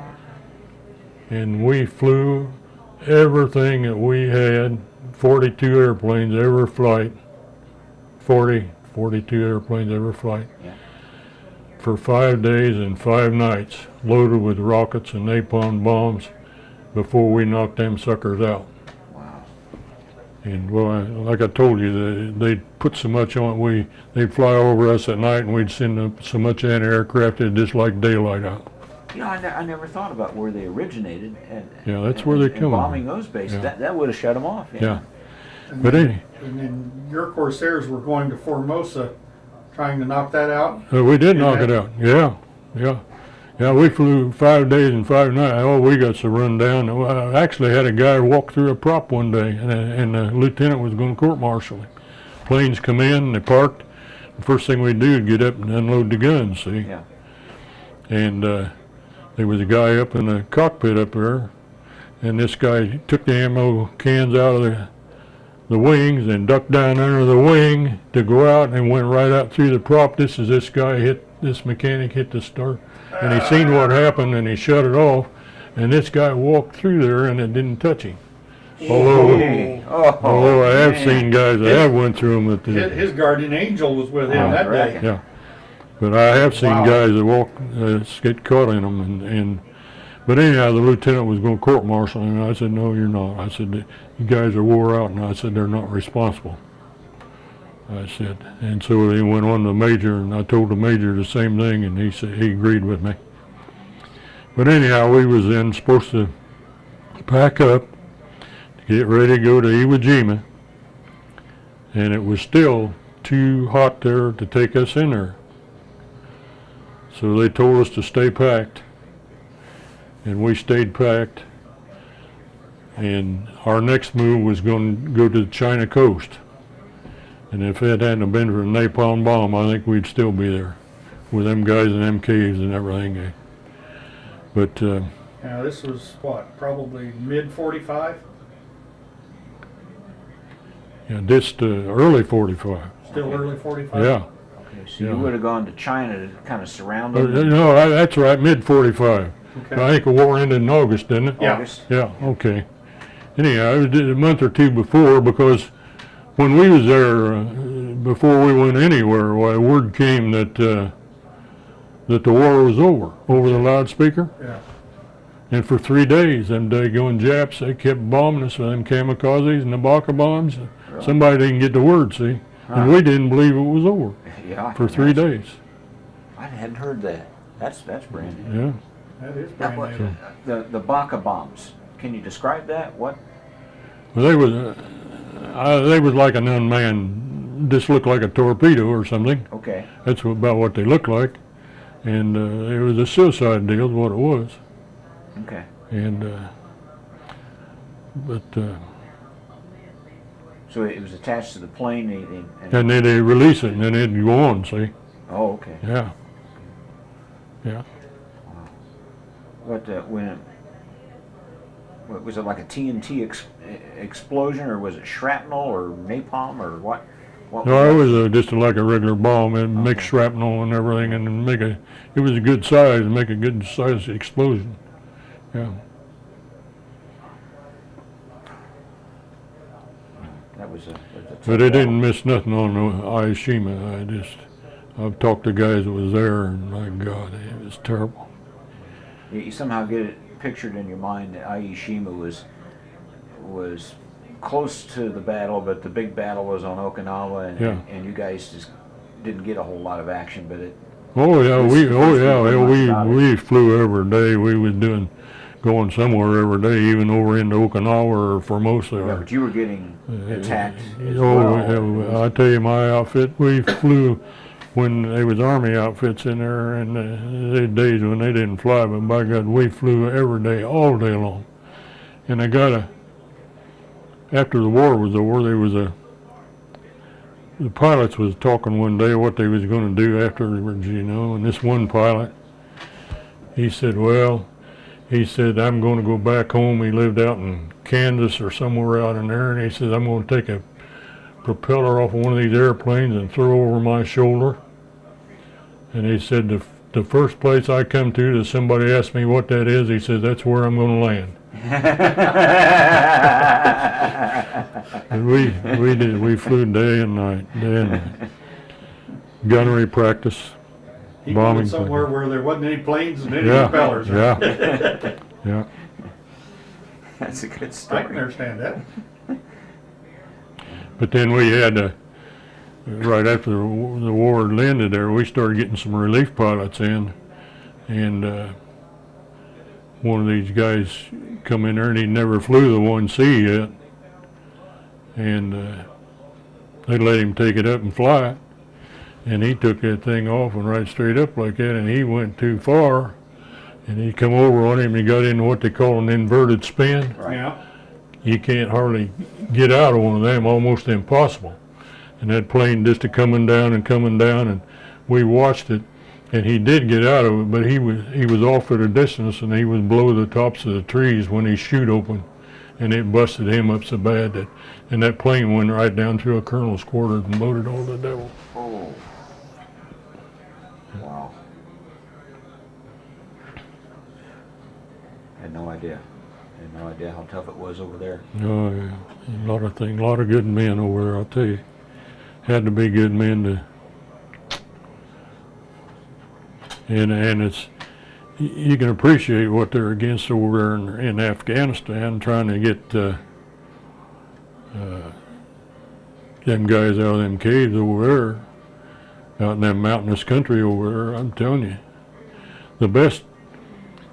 one of the best tools that I've seen them have, and I suppose that they're using them over there, is these silent planes and these observers, and I expect they're using them things because they can fly around up there unless they just happen to look up there, they wouldn't even know they're there. And they get pictures of people moving around the ground down there, and then you can go after them. Yeah, it's really something how they come along with those.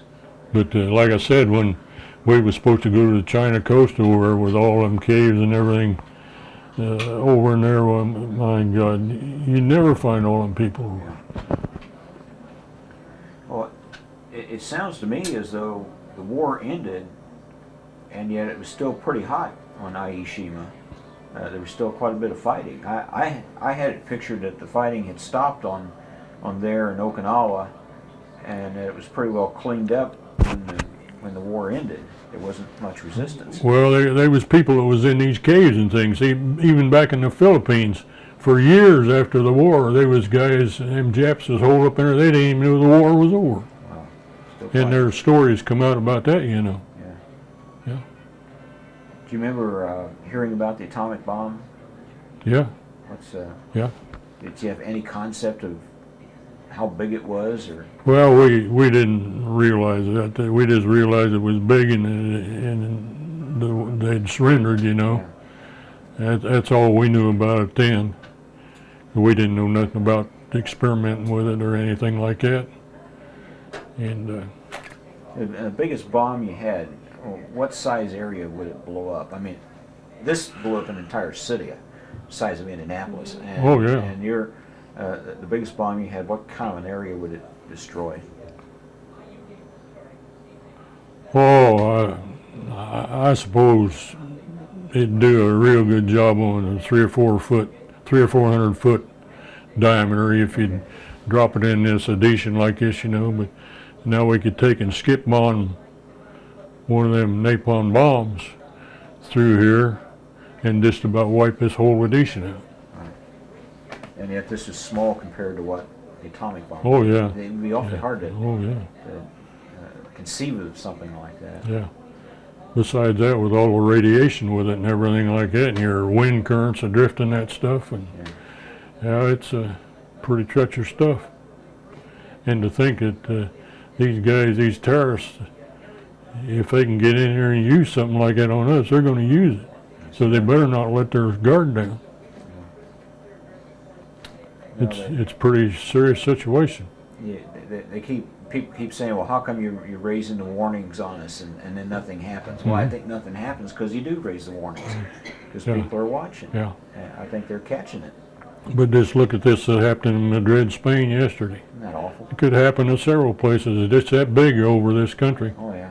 Up Chicago or New York. And There was, for the purpose of history, there was a bomb that went off and killed, what was it? 190 as of now. 190 1,400 injured or more. people. Oh, it's awful. It's just, But just think what they could do, though, in one of these big sports gatherings or something, or one of the political conventions coming up, something like that.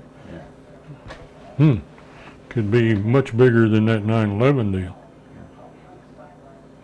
Well, look, a few years ago, down at Indianapolis at the ice skating rink, when they had that explosion down there, it killed all them people in there, some of them from Anderson here. we interviewed two fellows who were there, Yeah. and one of them was a USS Indianapolis survivor. Oh, is that He right? survived the sinking of the Indianapolis, and then he wound up being down there. Jack Horton here in town, his dad was one of them killed down there. Gee. Jack Horton, Yeah, people don't realize how bad that was. yeah. Just from a propane tank, too. Yeah.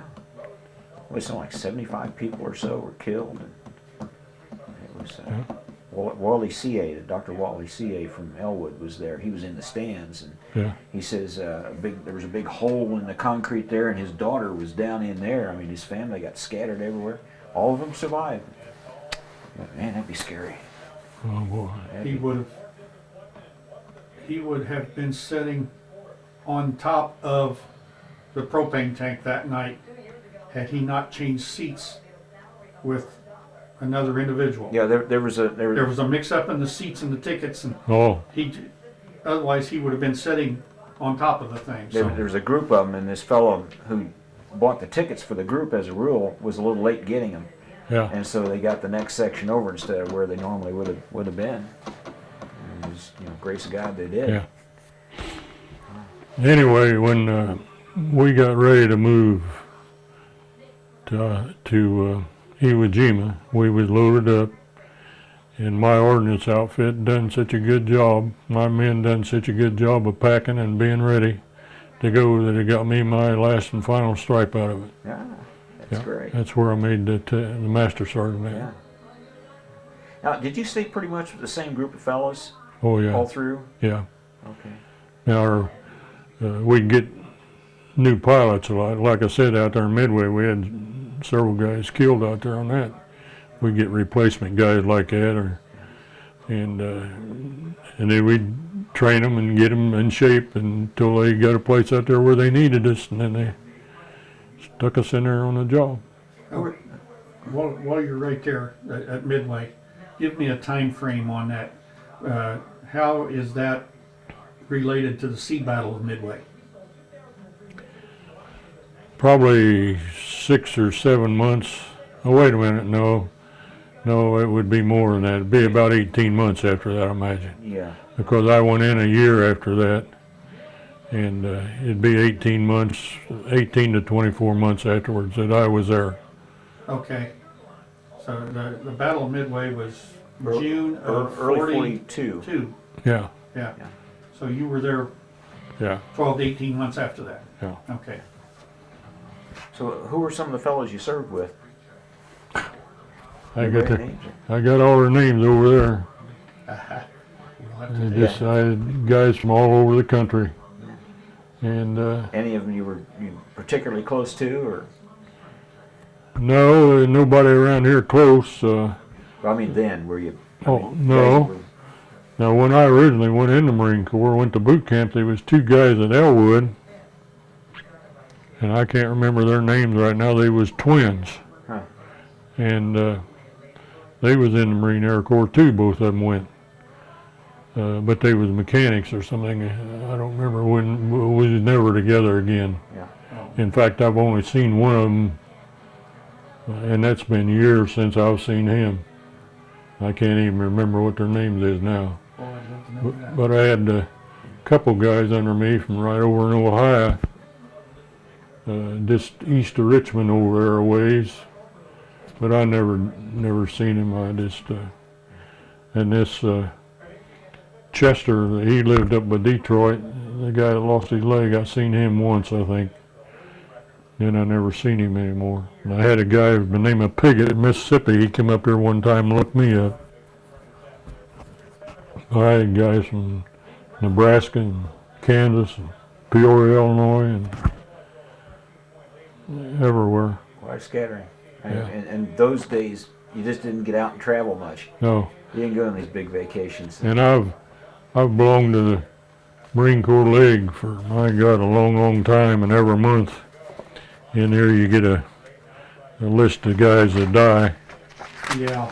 and I always look at this list, and I don't know, I guess maybe they never belonged to the Marine Corps League, but or I don't even know where they get the death list. Maybe they get it from the Navy and the Army, I don't know. Yeah. But there's usually a big page in here of it, but I noticed here in this one here, there's not so many. There's 2 columns there, and this much right here. That's getting to be, they claim there's 1,000 of us a day. day dying, yeah. Will you turn that around, just hold it up Oh, about chin level? No, just to cover. oh, Just to okay. cover. Just so we gotta.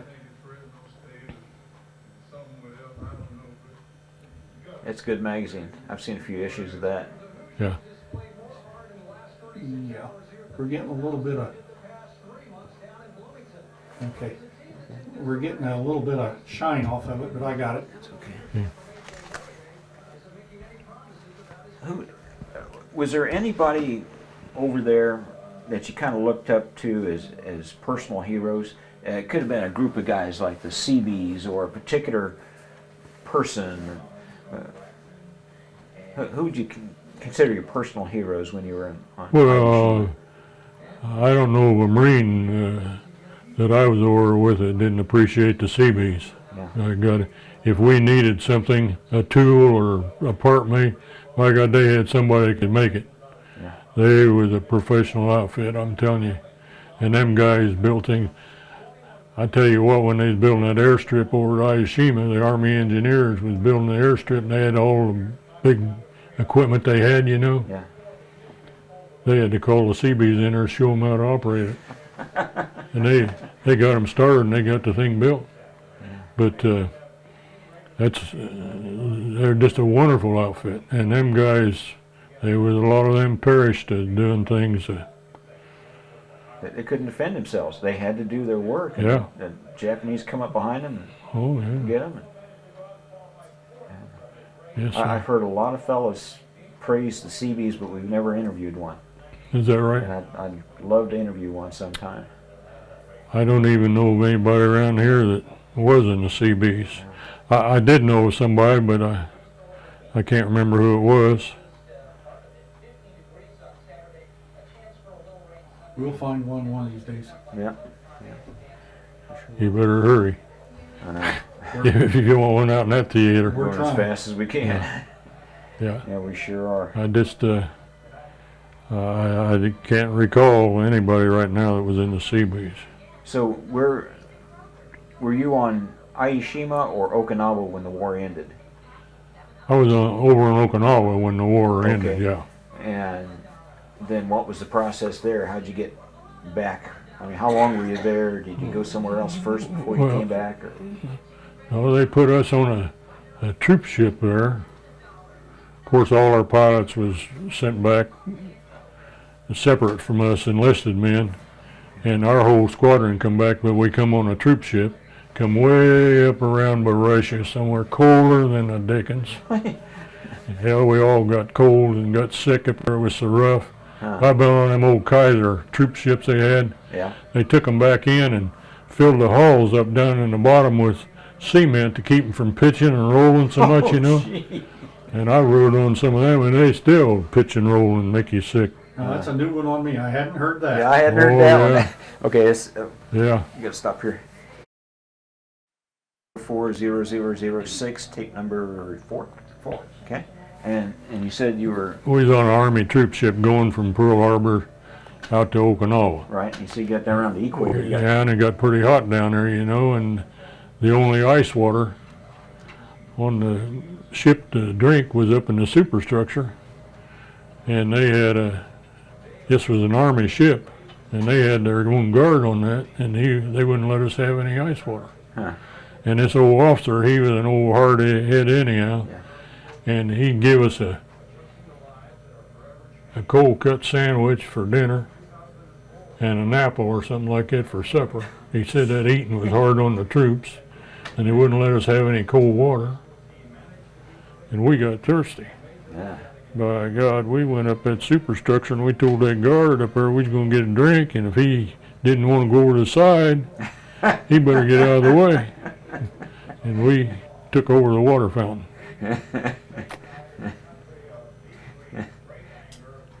I've heard it said you don't mess with the Marine when he's determined to do something.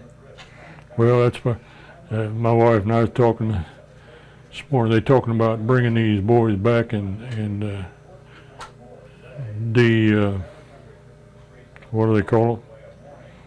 Debriefing. Debriefing. Yeah. She won't know if I ever seen any of that. I said, well, yeah. I said they never had to debrief us because we wasn't in that kind of thing over there, and the war was over.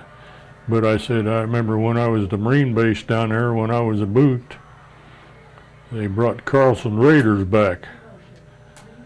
You probably heard of them. Wow. And they brought them back, and they brought them back here at the Marine Corps base down there, and that was a mistake because they wanted to go to the officers club to the slop shoot, and they closed it to them. Now these guys have been made to be killers. They was killers, Yeah. and by God, they took it over. Yeah. They took it over, and they had to bring a company in there, an armed company in there, and took them guys over and took them up to Camp Pendleton, way up in the sticks up there in California, and debriefed them. But they was mean. But they had to They be. could survive. That's right. They had to be to survive, and they was trained for that. Yeah. And some of these special forces outfits that you hear about over there now, they have to be trained that way because there may be only one or two of them going out there, maybe one of them working alone. By God, you got to be tough. That's right. Yeah. said you were coming back up. You came up by Russia. Were you taking the Great Circle route to get back to the United States? I suppose. Well, I don't know. It was a free trip. I didn't pay attention. But that's the way they brought us back. I don't know what the reason for it was, but it got awful cold up in there, and we come back and landed at San Diego, Okay. and then it come from San Diego back to Cherry Point, back across the United States again.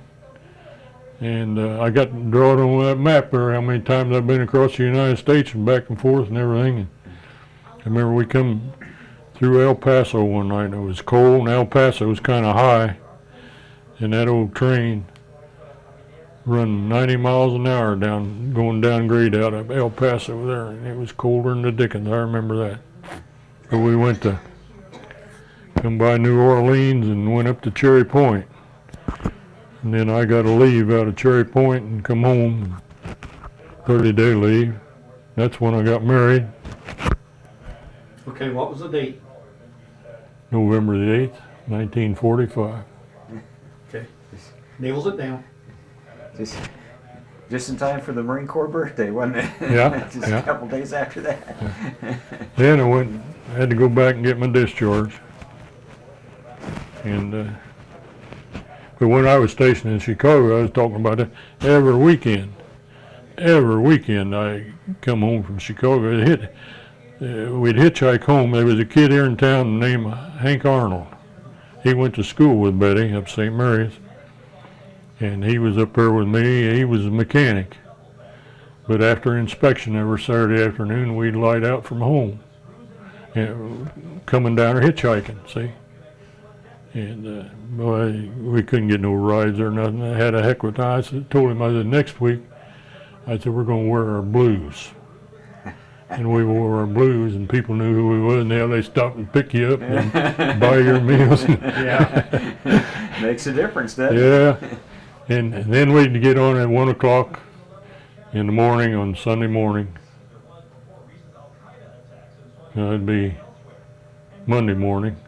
We'd get on to Pennsylvania up here, and we always bought a round-trip ticket.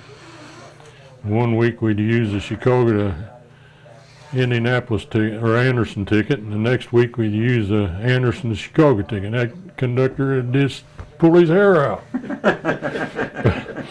And we'd get up there, and that train would be full of sailors and Marines going back, maybe some of them from as far as Cincinnati, and going back in this train going through up there in Chicago. It's an elevated track, a dirt elevation up, and it goes right by that school where we can go to school at.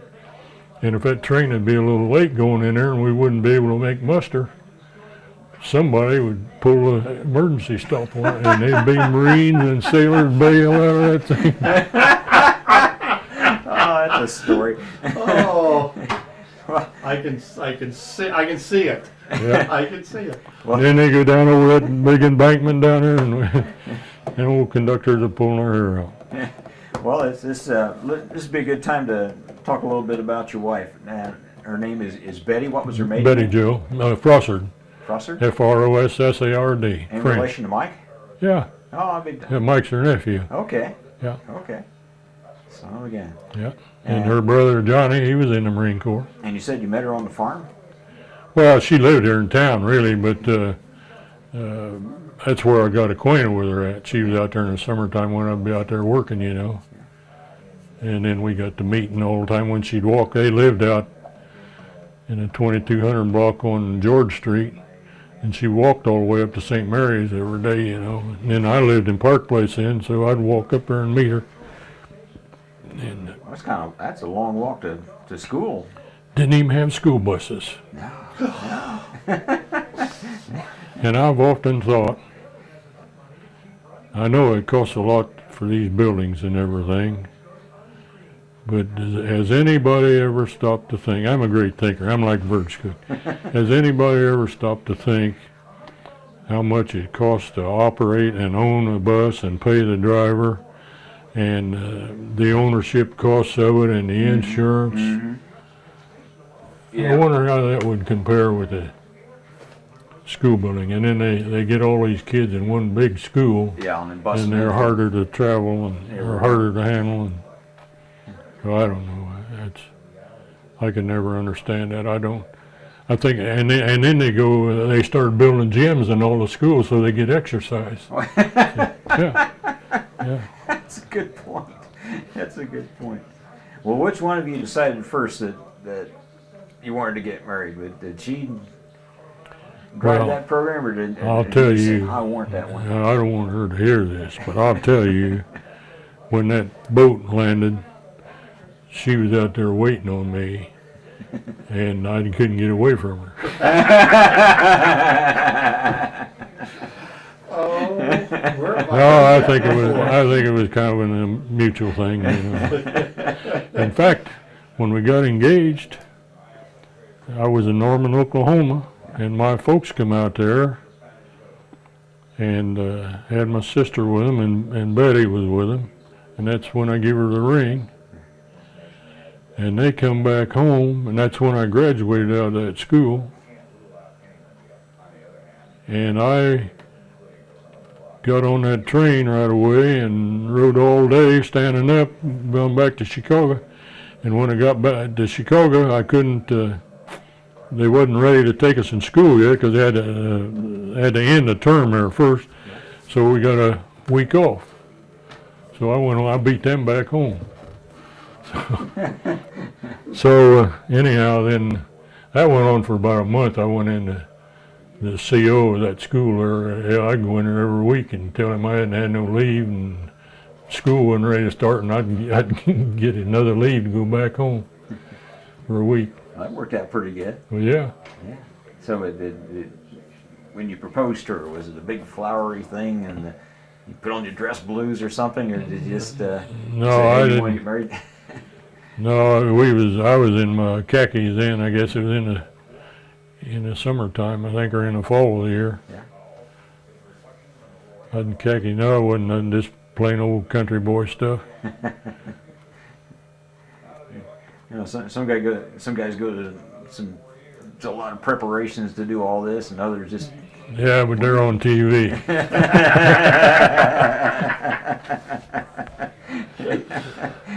Yeah. So, did you make a conscious decision to wait until after the war to get married, or it just worked out that way? Well, that was a decision, yeah, but I wasn't home. Yeah. I was gone, and if the war hadn't ended, I'd have been gone a lot longer probably.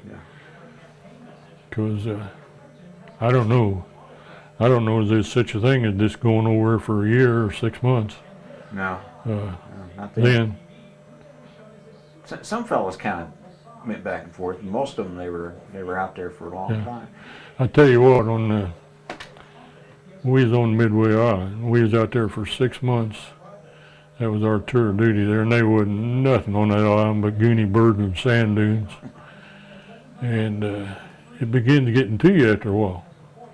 And we had a guy from up at Marion. His family had been in the frozen food locker business. Okay.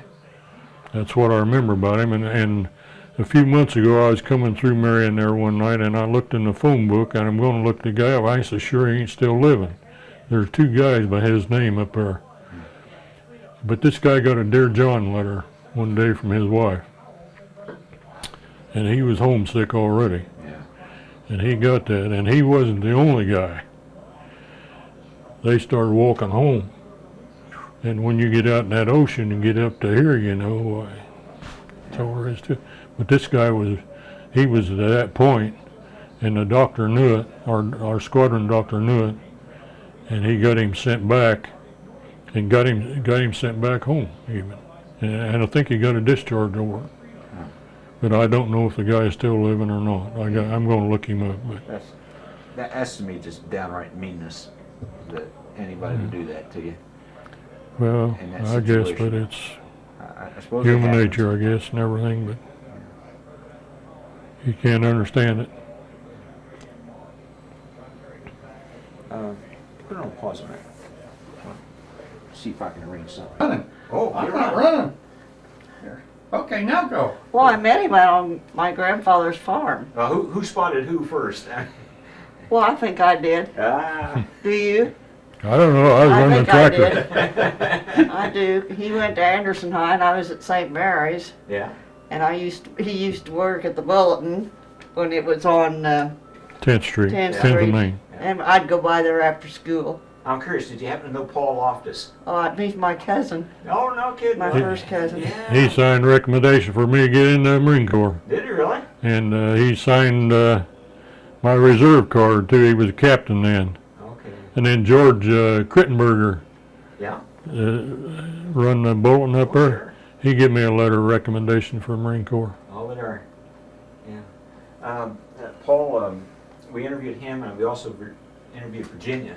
A couple real good interviews there. Oh yeah, she was in the Navy nurse. Navy nurse. She interned under Dr. Nelson Bell. It would be Ruth Graham's father, Billy Graham's father. Oh, is that right? Yeah. Yeah. And she had quite a story herself. Did she finally retire? She retired and went back, and retired and went back. I think she's retired I think now. she, yeah. But she's probably thinking about going back. Yeah.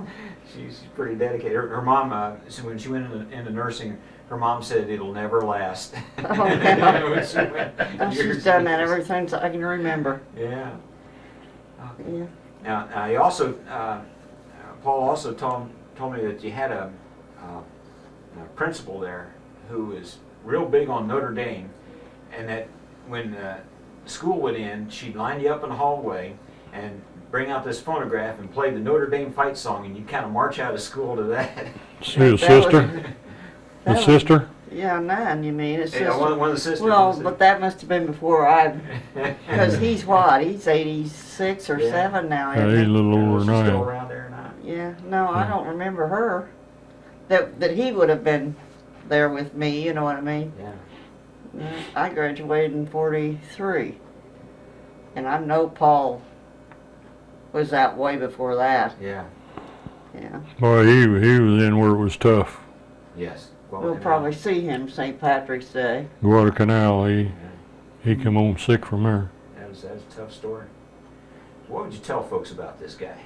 Well, I can tell you one thing, there's nobody like him. Yeah. Nobody will ever find anybody like him. He's just out of this world. I don't know what we'd do without each other right now. But when he was in business for himself, it was tough because of the kids, and I did it all. Yeah. And I'm really proud of it, but he knows it, so. But now that we're here all together by ourselves, it kind of gets on your nerves. Yeah, I can relate a little bit to that. yeah. Remind me a little bit of a I Marine get tired couple, of my you know. sisters telling me that I'm too hard on him. You better appreciate him while I do appreciate him. Well, he's used to folks being tough on him. He's Yeah. a Marine. Yeah. They like that sort of stuff. Yeah. Yeah. Now, children. You have. We have how- three. Yeah. You have 3 children. 2 girls and a boy. That's the boy there. Okay, Okay. stick them. If you got the picture, stick them up here. Well, Where is he? You mean you want the other ones? I don't know what I done with it. The one of Rick, oh, here it is. That's Rick, just hold it up there like that. Okay. He was a seagoing Marine. Okay. He was on a nuclear-powered Long Beach cruiser. Oh, really? oh, It was a missile ship. There's a Okay. write-up in the paper about him. Yeah. And that, what was he, an admiral or something? Oh, the guy, I don't remember now.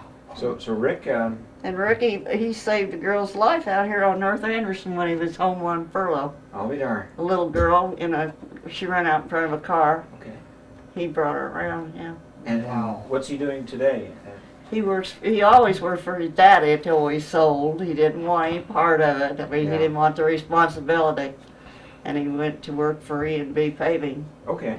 But he's been there now how many years? Since you retired. Yeah, we sold out in '98, and he's been there ever since. We done a lot of sub work off of them. And when we sold, we had 3 jobs going, subbed to them, and so he took their equipment and finished them, and he's still with them. Sounds like a pretty interesting fella. They're wanting him to Yeah, run he's this job smart. down there on the bypass, but I don't know whether he don't want it really because I don't know, but Well, he's not like you. he's a good man. But I think they're going to sub it out to another contractor, so they don't have the worries with it. Well, we'd like to get his story too. I wanted I to tell you what. come, but I forgot to tell him you was coming early. He builds planes. These You ought to model see planes, that. Oh, really? and he's got a model Corsair that's got about a 6-foot wingspan on it, and he flies it. Wow. Wow. And he wanted me to fly it, but I don't want to fly it. I might tear it up for him and everything. But I did fly that program he had on there the other day. But when you crack it up on it, it just comes right back on. You go on. Yeah, you can do But I it over. cracked- But it's like I didn't know what the problem was with flying that thing. But it's like flying in a link Uh-huh. trainer. You know, where you're in a box and you can't see, you can't judge anything, and you can't tell by that whether you're down low or not here, and you get disoriented. But I took it off and flew it and landed it. But once in a while I get disoriented and I lose it. You've got a wedding picture there. Let's Yeah. get that one on tape too. That's a good one. Yeah, we got a wealth of stuff over here on the table we're gonna have Well- to look at. I didn't know what all That's you. that guy was pretty good looking then, wasn't he? Let's see if I can focus that just a little better. Not much. I'd say you both did pretty well. That's No, I can't. You can't get it? No, I got it. Oh. I got it. Yeah, that's a good photo. It's I was just thinking what Don was saying there, that, I think you both done pretty well. It's gonna be 59 years in November. 59 years. Well, you just Amazing. made That's it this- amazing. That's, It's a long time. it is. It's amazing. Did you say you worked at Guide? Yeah. Did you know Chuck Baldwin? Chuck He used to have a dance band around there. He worked back in Buffers. Huh. Oh, I'll bet I know him, but not by that name. You'd be Well, a lot older than that- him, honey. belt buckle, an emblem right in there. That's it right there. And I took that, and it used to be brass. So I took it out there to Chuck, and he had it chrome for me there in the factory. And then Bob, I forget the guy who had it, the head of There we go. Now we're getting it. head of security up there. He said, "Where'd you have that done at?" I said, "You don't want me to get nobody in trouble, do you?" But anyhow, Chuck had Guy Lamp done that for me, and I wore that for years and years. And I got a whole bunch of stuff here. That's pretty neat. Well, that's what it looked like when I was young. You want that too? Sure, why not? Sure, why not? We got a few minutes here on tape. Serious-minded fella.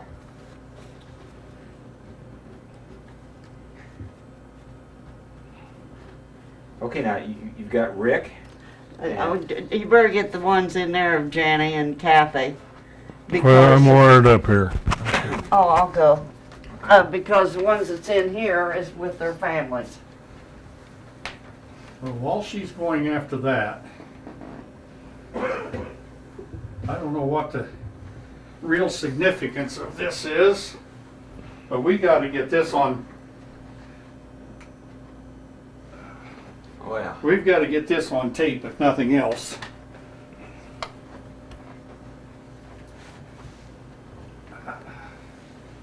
Sir. Beautiful airplane.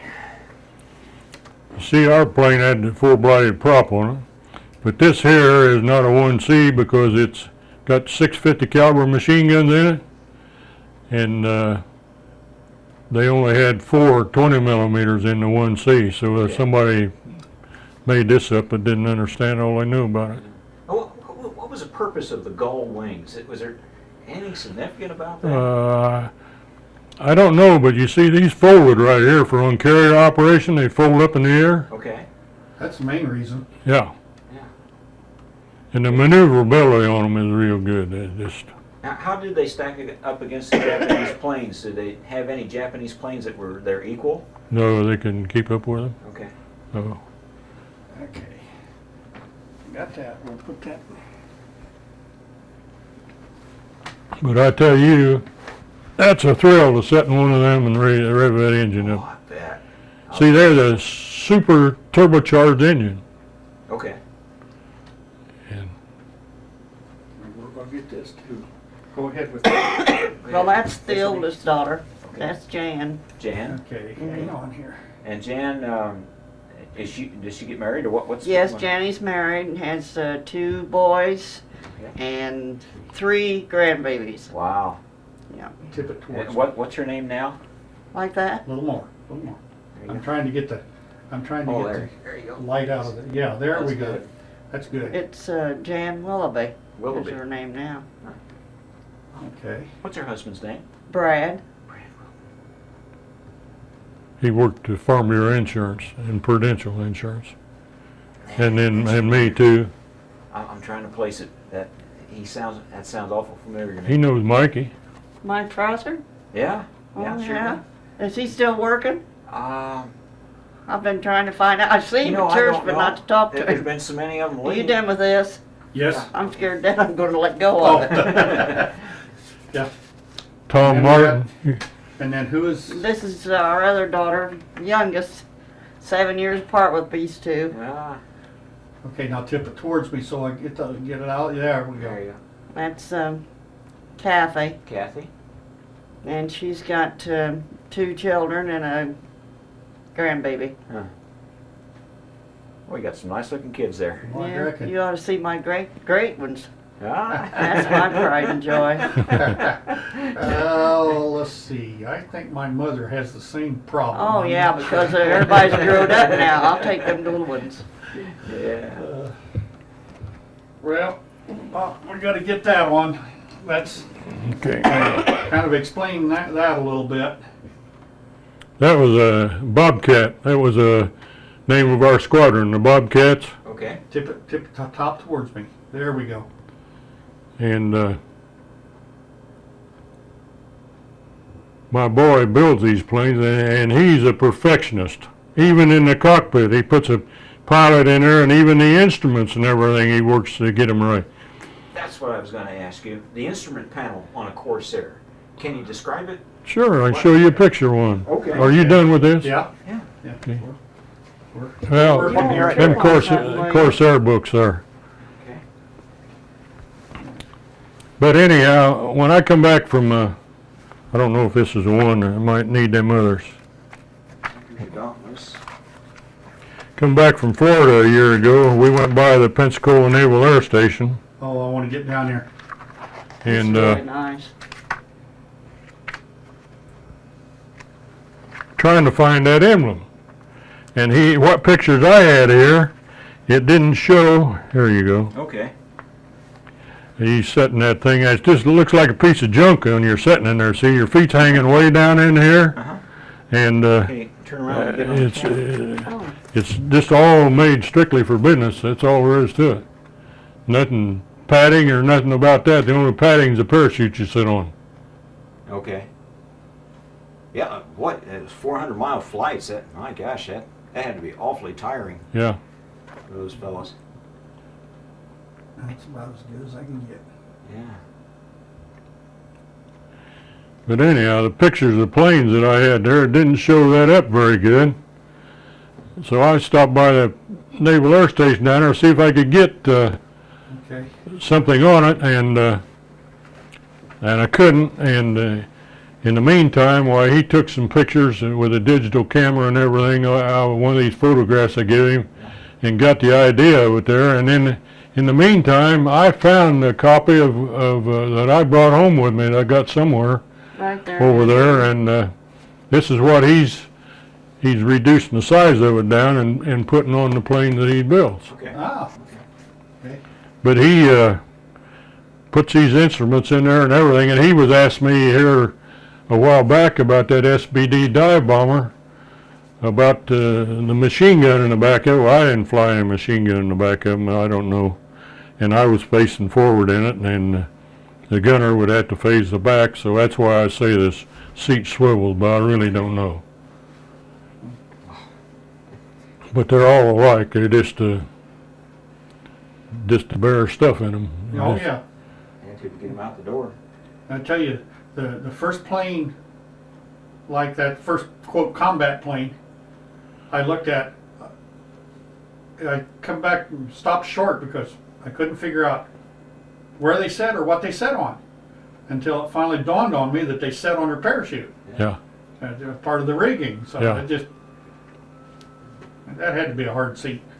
You've done a lot of interesting things in your life, been a lot of places. Is there anything you haven't quite got around to that you'd like to do? Oh, yeah. He'd like to go to Alaska. We like to travel. And We like to travel, and I won't fly anymore. but we won't fly no more. I No, won't get I on don't. airplanes. I tell you what, I just don't trust them. I don't trust the people that work on them. Now, back when something happened to one of our planes one time, and the pilot just got all over the mechanic. And the mechanic said something smart back to the guy, I guess, and he said, "By God, you don't have to fly in it." And I do. But in a fighter plane, that's a story. But see, in your bigger planes, like your bigger bombers, B-25s or something like that, mechanics fly with them. And I think that's what ought to have to happen on these airliners. These mechanics that take care of them ought to have to fly with them, because the people that work nowadays don't work like they used to. It ain't nothing, no skin off their nose, see. And You guys didn't get much sleep. I mean, you guys are just working all the time. yeah, Those we planes do. come in, you fix them up, get them back out again. Yeah. Oh, You I see know some what. pictures of what I look like over in, I can just pick one out here pretty quick. Well, there's one of me sitting on a 500-pound bomb. There's a pretty one. There's another one. I don't think you can pick that little one up. that one, that's all I can't pick up.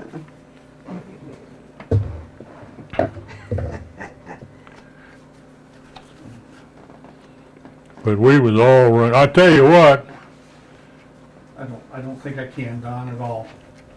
I See what you don't can think do. I can get, You're about right. I don't think I can. I don't either. Can you see it in there?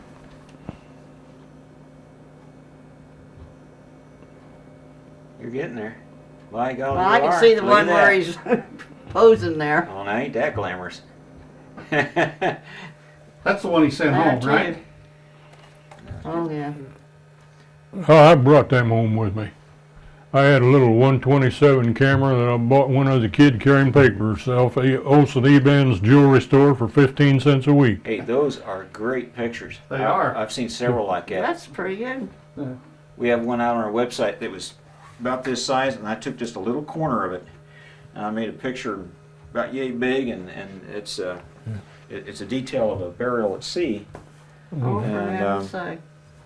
It came out pretty good. What do you do with all this stuff?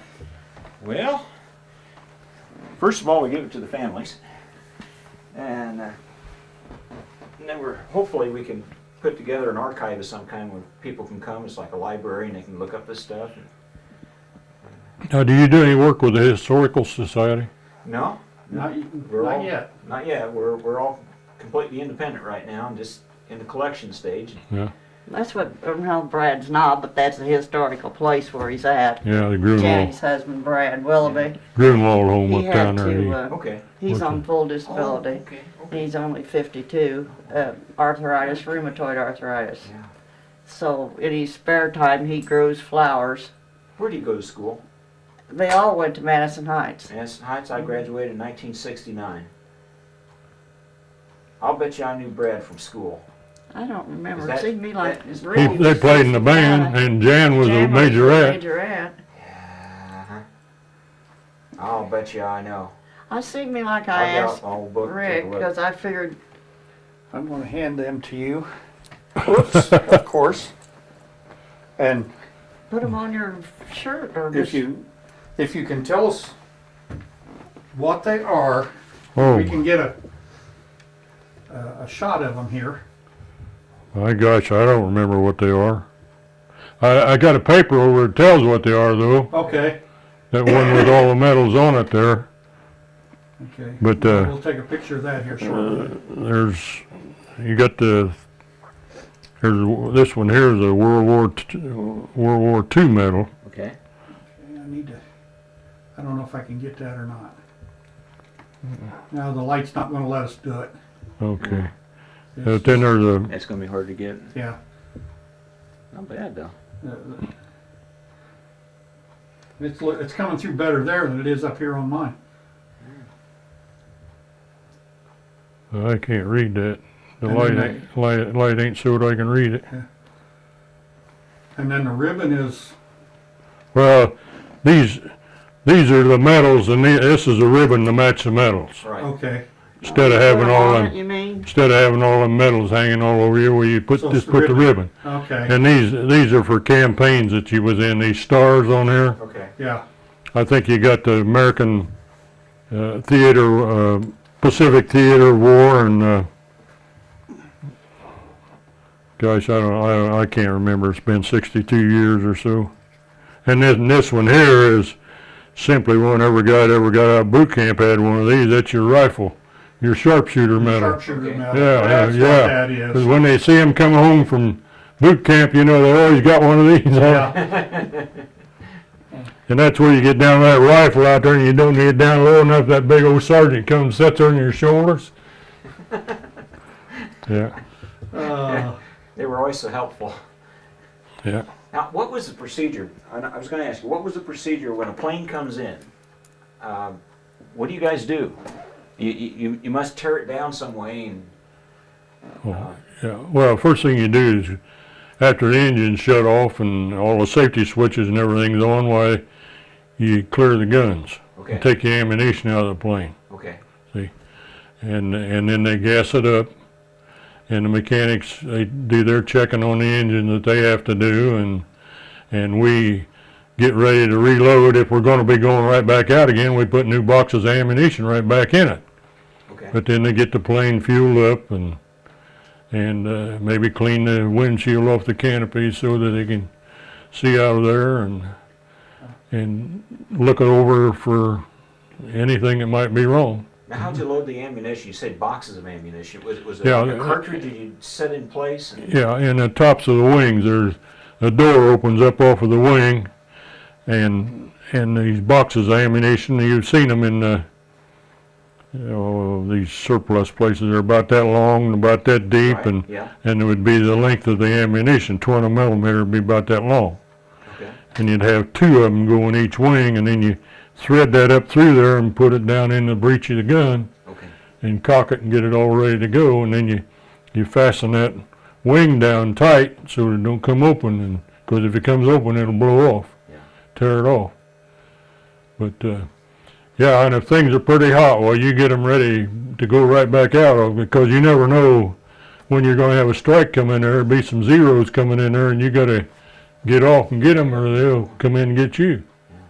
So the reason you took the ammunition out of the plane, was that to make it less explosive in case it got hit by something, or was it just you wanted to get worn out ammunition out and make sure fresh ammunition was there, and then you check it? And full load of ammunition. Okay. And make sure everything is good there and it's clean, and have them ready to go right back out again. And then there'd be somebody who would reload the boxes and Yeah. get them Yeah. set. Yeah. Kind of like repacking a parachute. Yeah. You know, you hand them the new one, and some guy back here takes care of the old one. Now, when we have gunnery practice, where we teach the pilots how to shoot with them, well, what we do, we take them shells, the bell of shells made in like a belt, like this thing here, where the shells are sticking out of it, Right. and you have like a cake pan or some kind of a flat pan here. You put about a ½ inch of paint, the yellow paint in there, and you just dip them down in there like that, and then you put them out there and let them drain off, and then you take a red, you have a different color for each plane, red, Okay. yellow, green, and that way this tow target that we has on a cable about 500-600 feet long, and it's a round sock about that big around, Right. and about 15 feet long, about as long as an airplane would be. And then when they shoot through that thing, that color of that paint stays on, and when it comes back, the plane comes in over and he releases it, and we can count and tell whether the guy got any hits or not. Huh. And what you do with that thing, and I've done a lot of times, you take and you twist that and roll it all up like that, and you put that thing out in a figure S down there like that, so that the plane's sitting down at the end of the strip. When he gets ready to go, he revs that thing up, and when he goes, you're standing there with your fingertips holding that like that, and that slack goes that line. You just let it go, and it goes off like a kite following him. Huh. And then when they get done, they come back, he comes over the field and there's a release on the plane that releases that cable and drops it back down to us. God, we flew hundreds and hundreds and hundreds of Reoccurring problems with the Corsairs? Anything that, or was it just pretty smooth plane all the way around? Oh, it was a good plane. The only problem we had was when we was working out that dive bombing deal and that structure in there, but otherwise, why, the engines and controls and everything on them run good. They was a well-built airplane. Grumman built most of the planes of what we had, I think. Grumman was one of the manufacturers, and I think Vought Sikorsky and I think I read in them books where Goodyear built some of them even. Oh, I didn't know that. But yeah. Oh, yeah. But I haven't seen in that any of these, but these books are my boys. He uses them to build these things off of all the time. But it runs in my mind that I was told that plane weighed 45,000 pounds. Wow. But I cannot feature that. That's a lot of weight. That's 22 ton. Well, that engine itself had to be pretty heavy. Well, yeah, it was a big engine, yeah. It'd just about fill that room up there. When you came home, who did you see first? Salvation Army, Salvation Army. yeah. They just give you a cup of coffee, didn't they? Yeah. You mean home to the States or? Home, when you came home to the States and you came home to stay home. Well, who do you think? Yeah. That's right. Yeah, come home, couldn't even get a job. No, Couldn't even that get a was job good. driving a Purina egg truck. Really? Because I'd worked at Remy's and I said I've had it with You them. wouldn't go back. I am not going back and nobody'd hire you. Were you And kind of disillusioned by it? I mean, here you'd fought in the war, you'd gone through all this, you kind of felt like you should have just had a job when you came home. Well, yeah, but there wasn't no jobs. There wasn't anything. And all we had was $600. That's all we started out. And I was making good money, a master sergeant and overseas You should've pay and stayed flight in. pay and all that. And you know what I didn't stay in? One night I was in a tavern down in San Diego, and the little old guy come out carrying a big tub of dishes. Yeah. And I asked the bartender, I said, "Who's that guy there?" Because I was thinking about staying in. And he said, "He's a retired gunnery sergeant." And I thought, well, what future is there in this? Yeah. So I come home. I And remember you telling us that. and you know what I done? After 6 months, I was one of 70 guys, one of 4 guys out of 70 that was selected to go to Purdue to FBI and state police school. All been earned. Really? Yeah, I went up there and they said if you pass the school, we'll hire you. Huh. So I spent 5 years on the police department, and I couldn't see no future in that. Yeah. I was having to work 3 and 4 jobs to make things go. $2,900 a year. Police department here in town? Yeah, Yeah. You I was a Bob- motorcycle You cop. probably know Bob Graham then. Oh yeah, he's a Marine. Yes. Yeah, we interviewed Yeah, he's an RJO. I could tell you some stories about him and I. You're not going to. No way. Well, one about Fleecy. I'd get a good laugh for any of them. I hope he's got all that turned off. It's Oh, it's on. It's running. still going. Anyhow, Bob. I don't like for you to do that. Well, I better not tell. I might get on somebody's toes. But anyhow, I got on there after 5 years of it. I had no future, and so then, and I didn't have money to start in business, and there was an attorney here in town that I knew real well. And I knew most of them, but he was a guy that started people out in business. And I went up and asked him about it. He said no. He said he wouldn't be interested in that. Well, that night he called me up. This guy was down in Lexington, Kentucky. He owned a big hotel down there and had a big horse betting place in there, you know. Yeah. And he owned a tavern here in town. Couldn't even read nor write his own name. Yeah. He says he wants us to come down and talk to him. Went down there and talked to him about an hour. A day or two he called and wanted Betty and I to come up and sign a contract. So when they upped his office that night, this guy was back in town and signed the contract. And he said, well, it was for $21,500. That bought me a brand new cat front end loader and a brand new trailer to hold on, and he used 48 Ford dump truck, 21,500. He said, you'll never make it. I said, man, how come you're doing this? He said, I'm just doing it for you. No, nothing stated in the contract about how much money to pay back. He said, when you get any money, he says, just come pay me back. So I'd get a couple $100 and I'd go up and catch him sitting. He didn't drink. Yeah. So catch him sitting up there at that place, and I'd give him a couple $100. Now his accountant was the accountant that I had that worked for the post office, and everything was keeping track of and everything. And he told me, he said, you'll never make it. 6 months later, I went in there and paid him one night, $500 or $600, something like that. He said, well, he says, I got to apologize to you. Oh, that's okay. Okay, take off.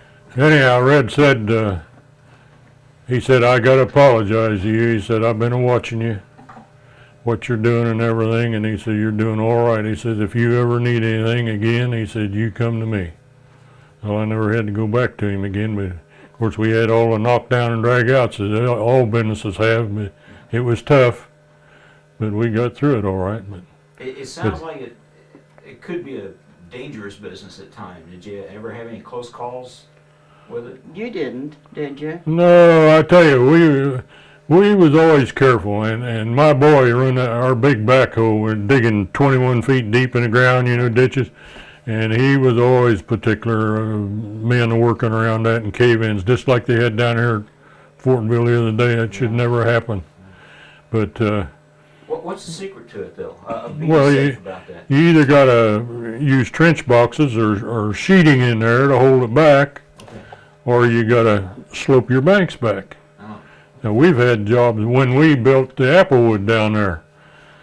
We had some deep sewer going in down there and some big pipe going in there, 5 foot. And a Nasha guy come up there, and he was bound determined he was going to catch us in something. And he stayed there watching, and my boy laid them banks back, and there wasn't even a clod of dirt rolled back, and this guy get up there watching. I'd make him get back, stay back out of the way of the machine and everything. But we was always careful, and we had, gosh, in all the 48 and a half years we was in business, I bet we didn't have $40,000 worth of insurance claims. Wow. Did you tell him you did the Anderson College Dome Yeah, I told them about that. Okay. We've done half of Anderson. and the racetrack? I built, that was when I was on the police department. Okay. I built Sun Valley. Oh, did you really? Yeah, I built that racetrack down there. Still helping.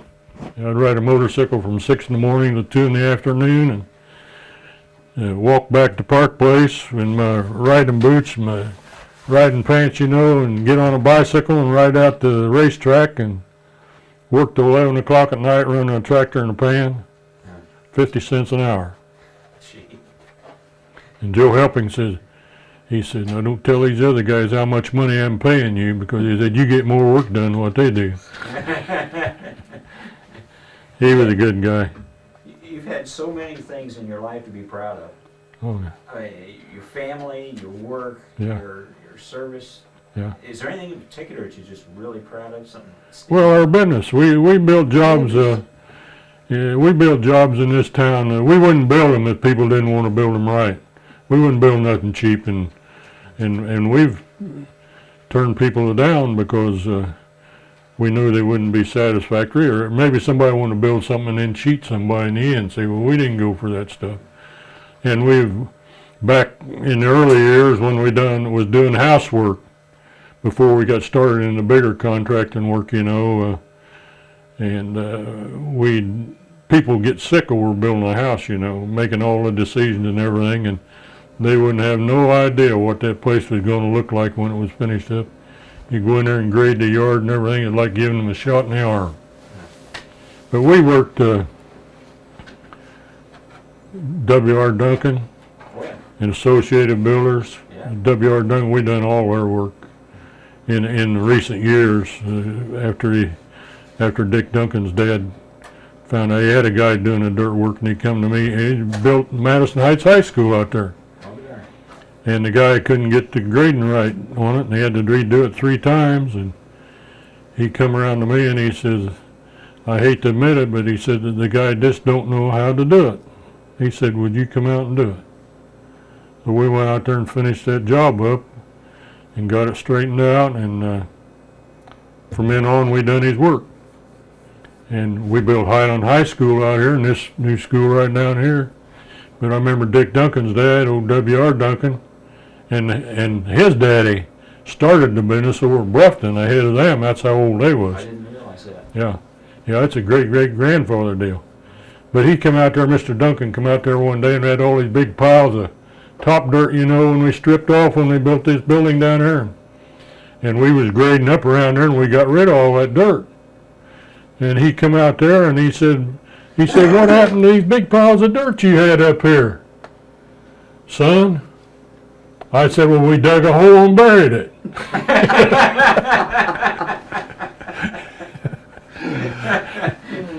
I tell you, we had a lot of good fun. We had a good time in our work. I had good guys working for me, and they all knew just as well how to do the work as what I did. As tired as you was, we never missed a dance on the weekend, did we? Yeah, that's right. How about that? I was And, no kidding, no matter how late we'd get started. And Guy Lamp, well, I got started with them, Acme Paving, way back when they was in business. Yeah. Guy Lamp was wanting Acme to do something out there for him. They said, oh, we ain't got time to do that. Get Bob Norris to do it. So we worked for him ever after then. We done all our work from then on, just about. Did it right. Did it right. I am curious, when you saw him, when he first came back from service.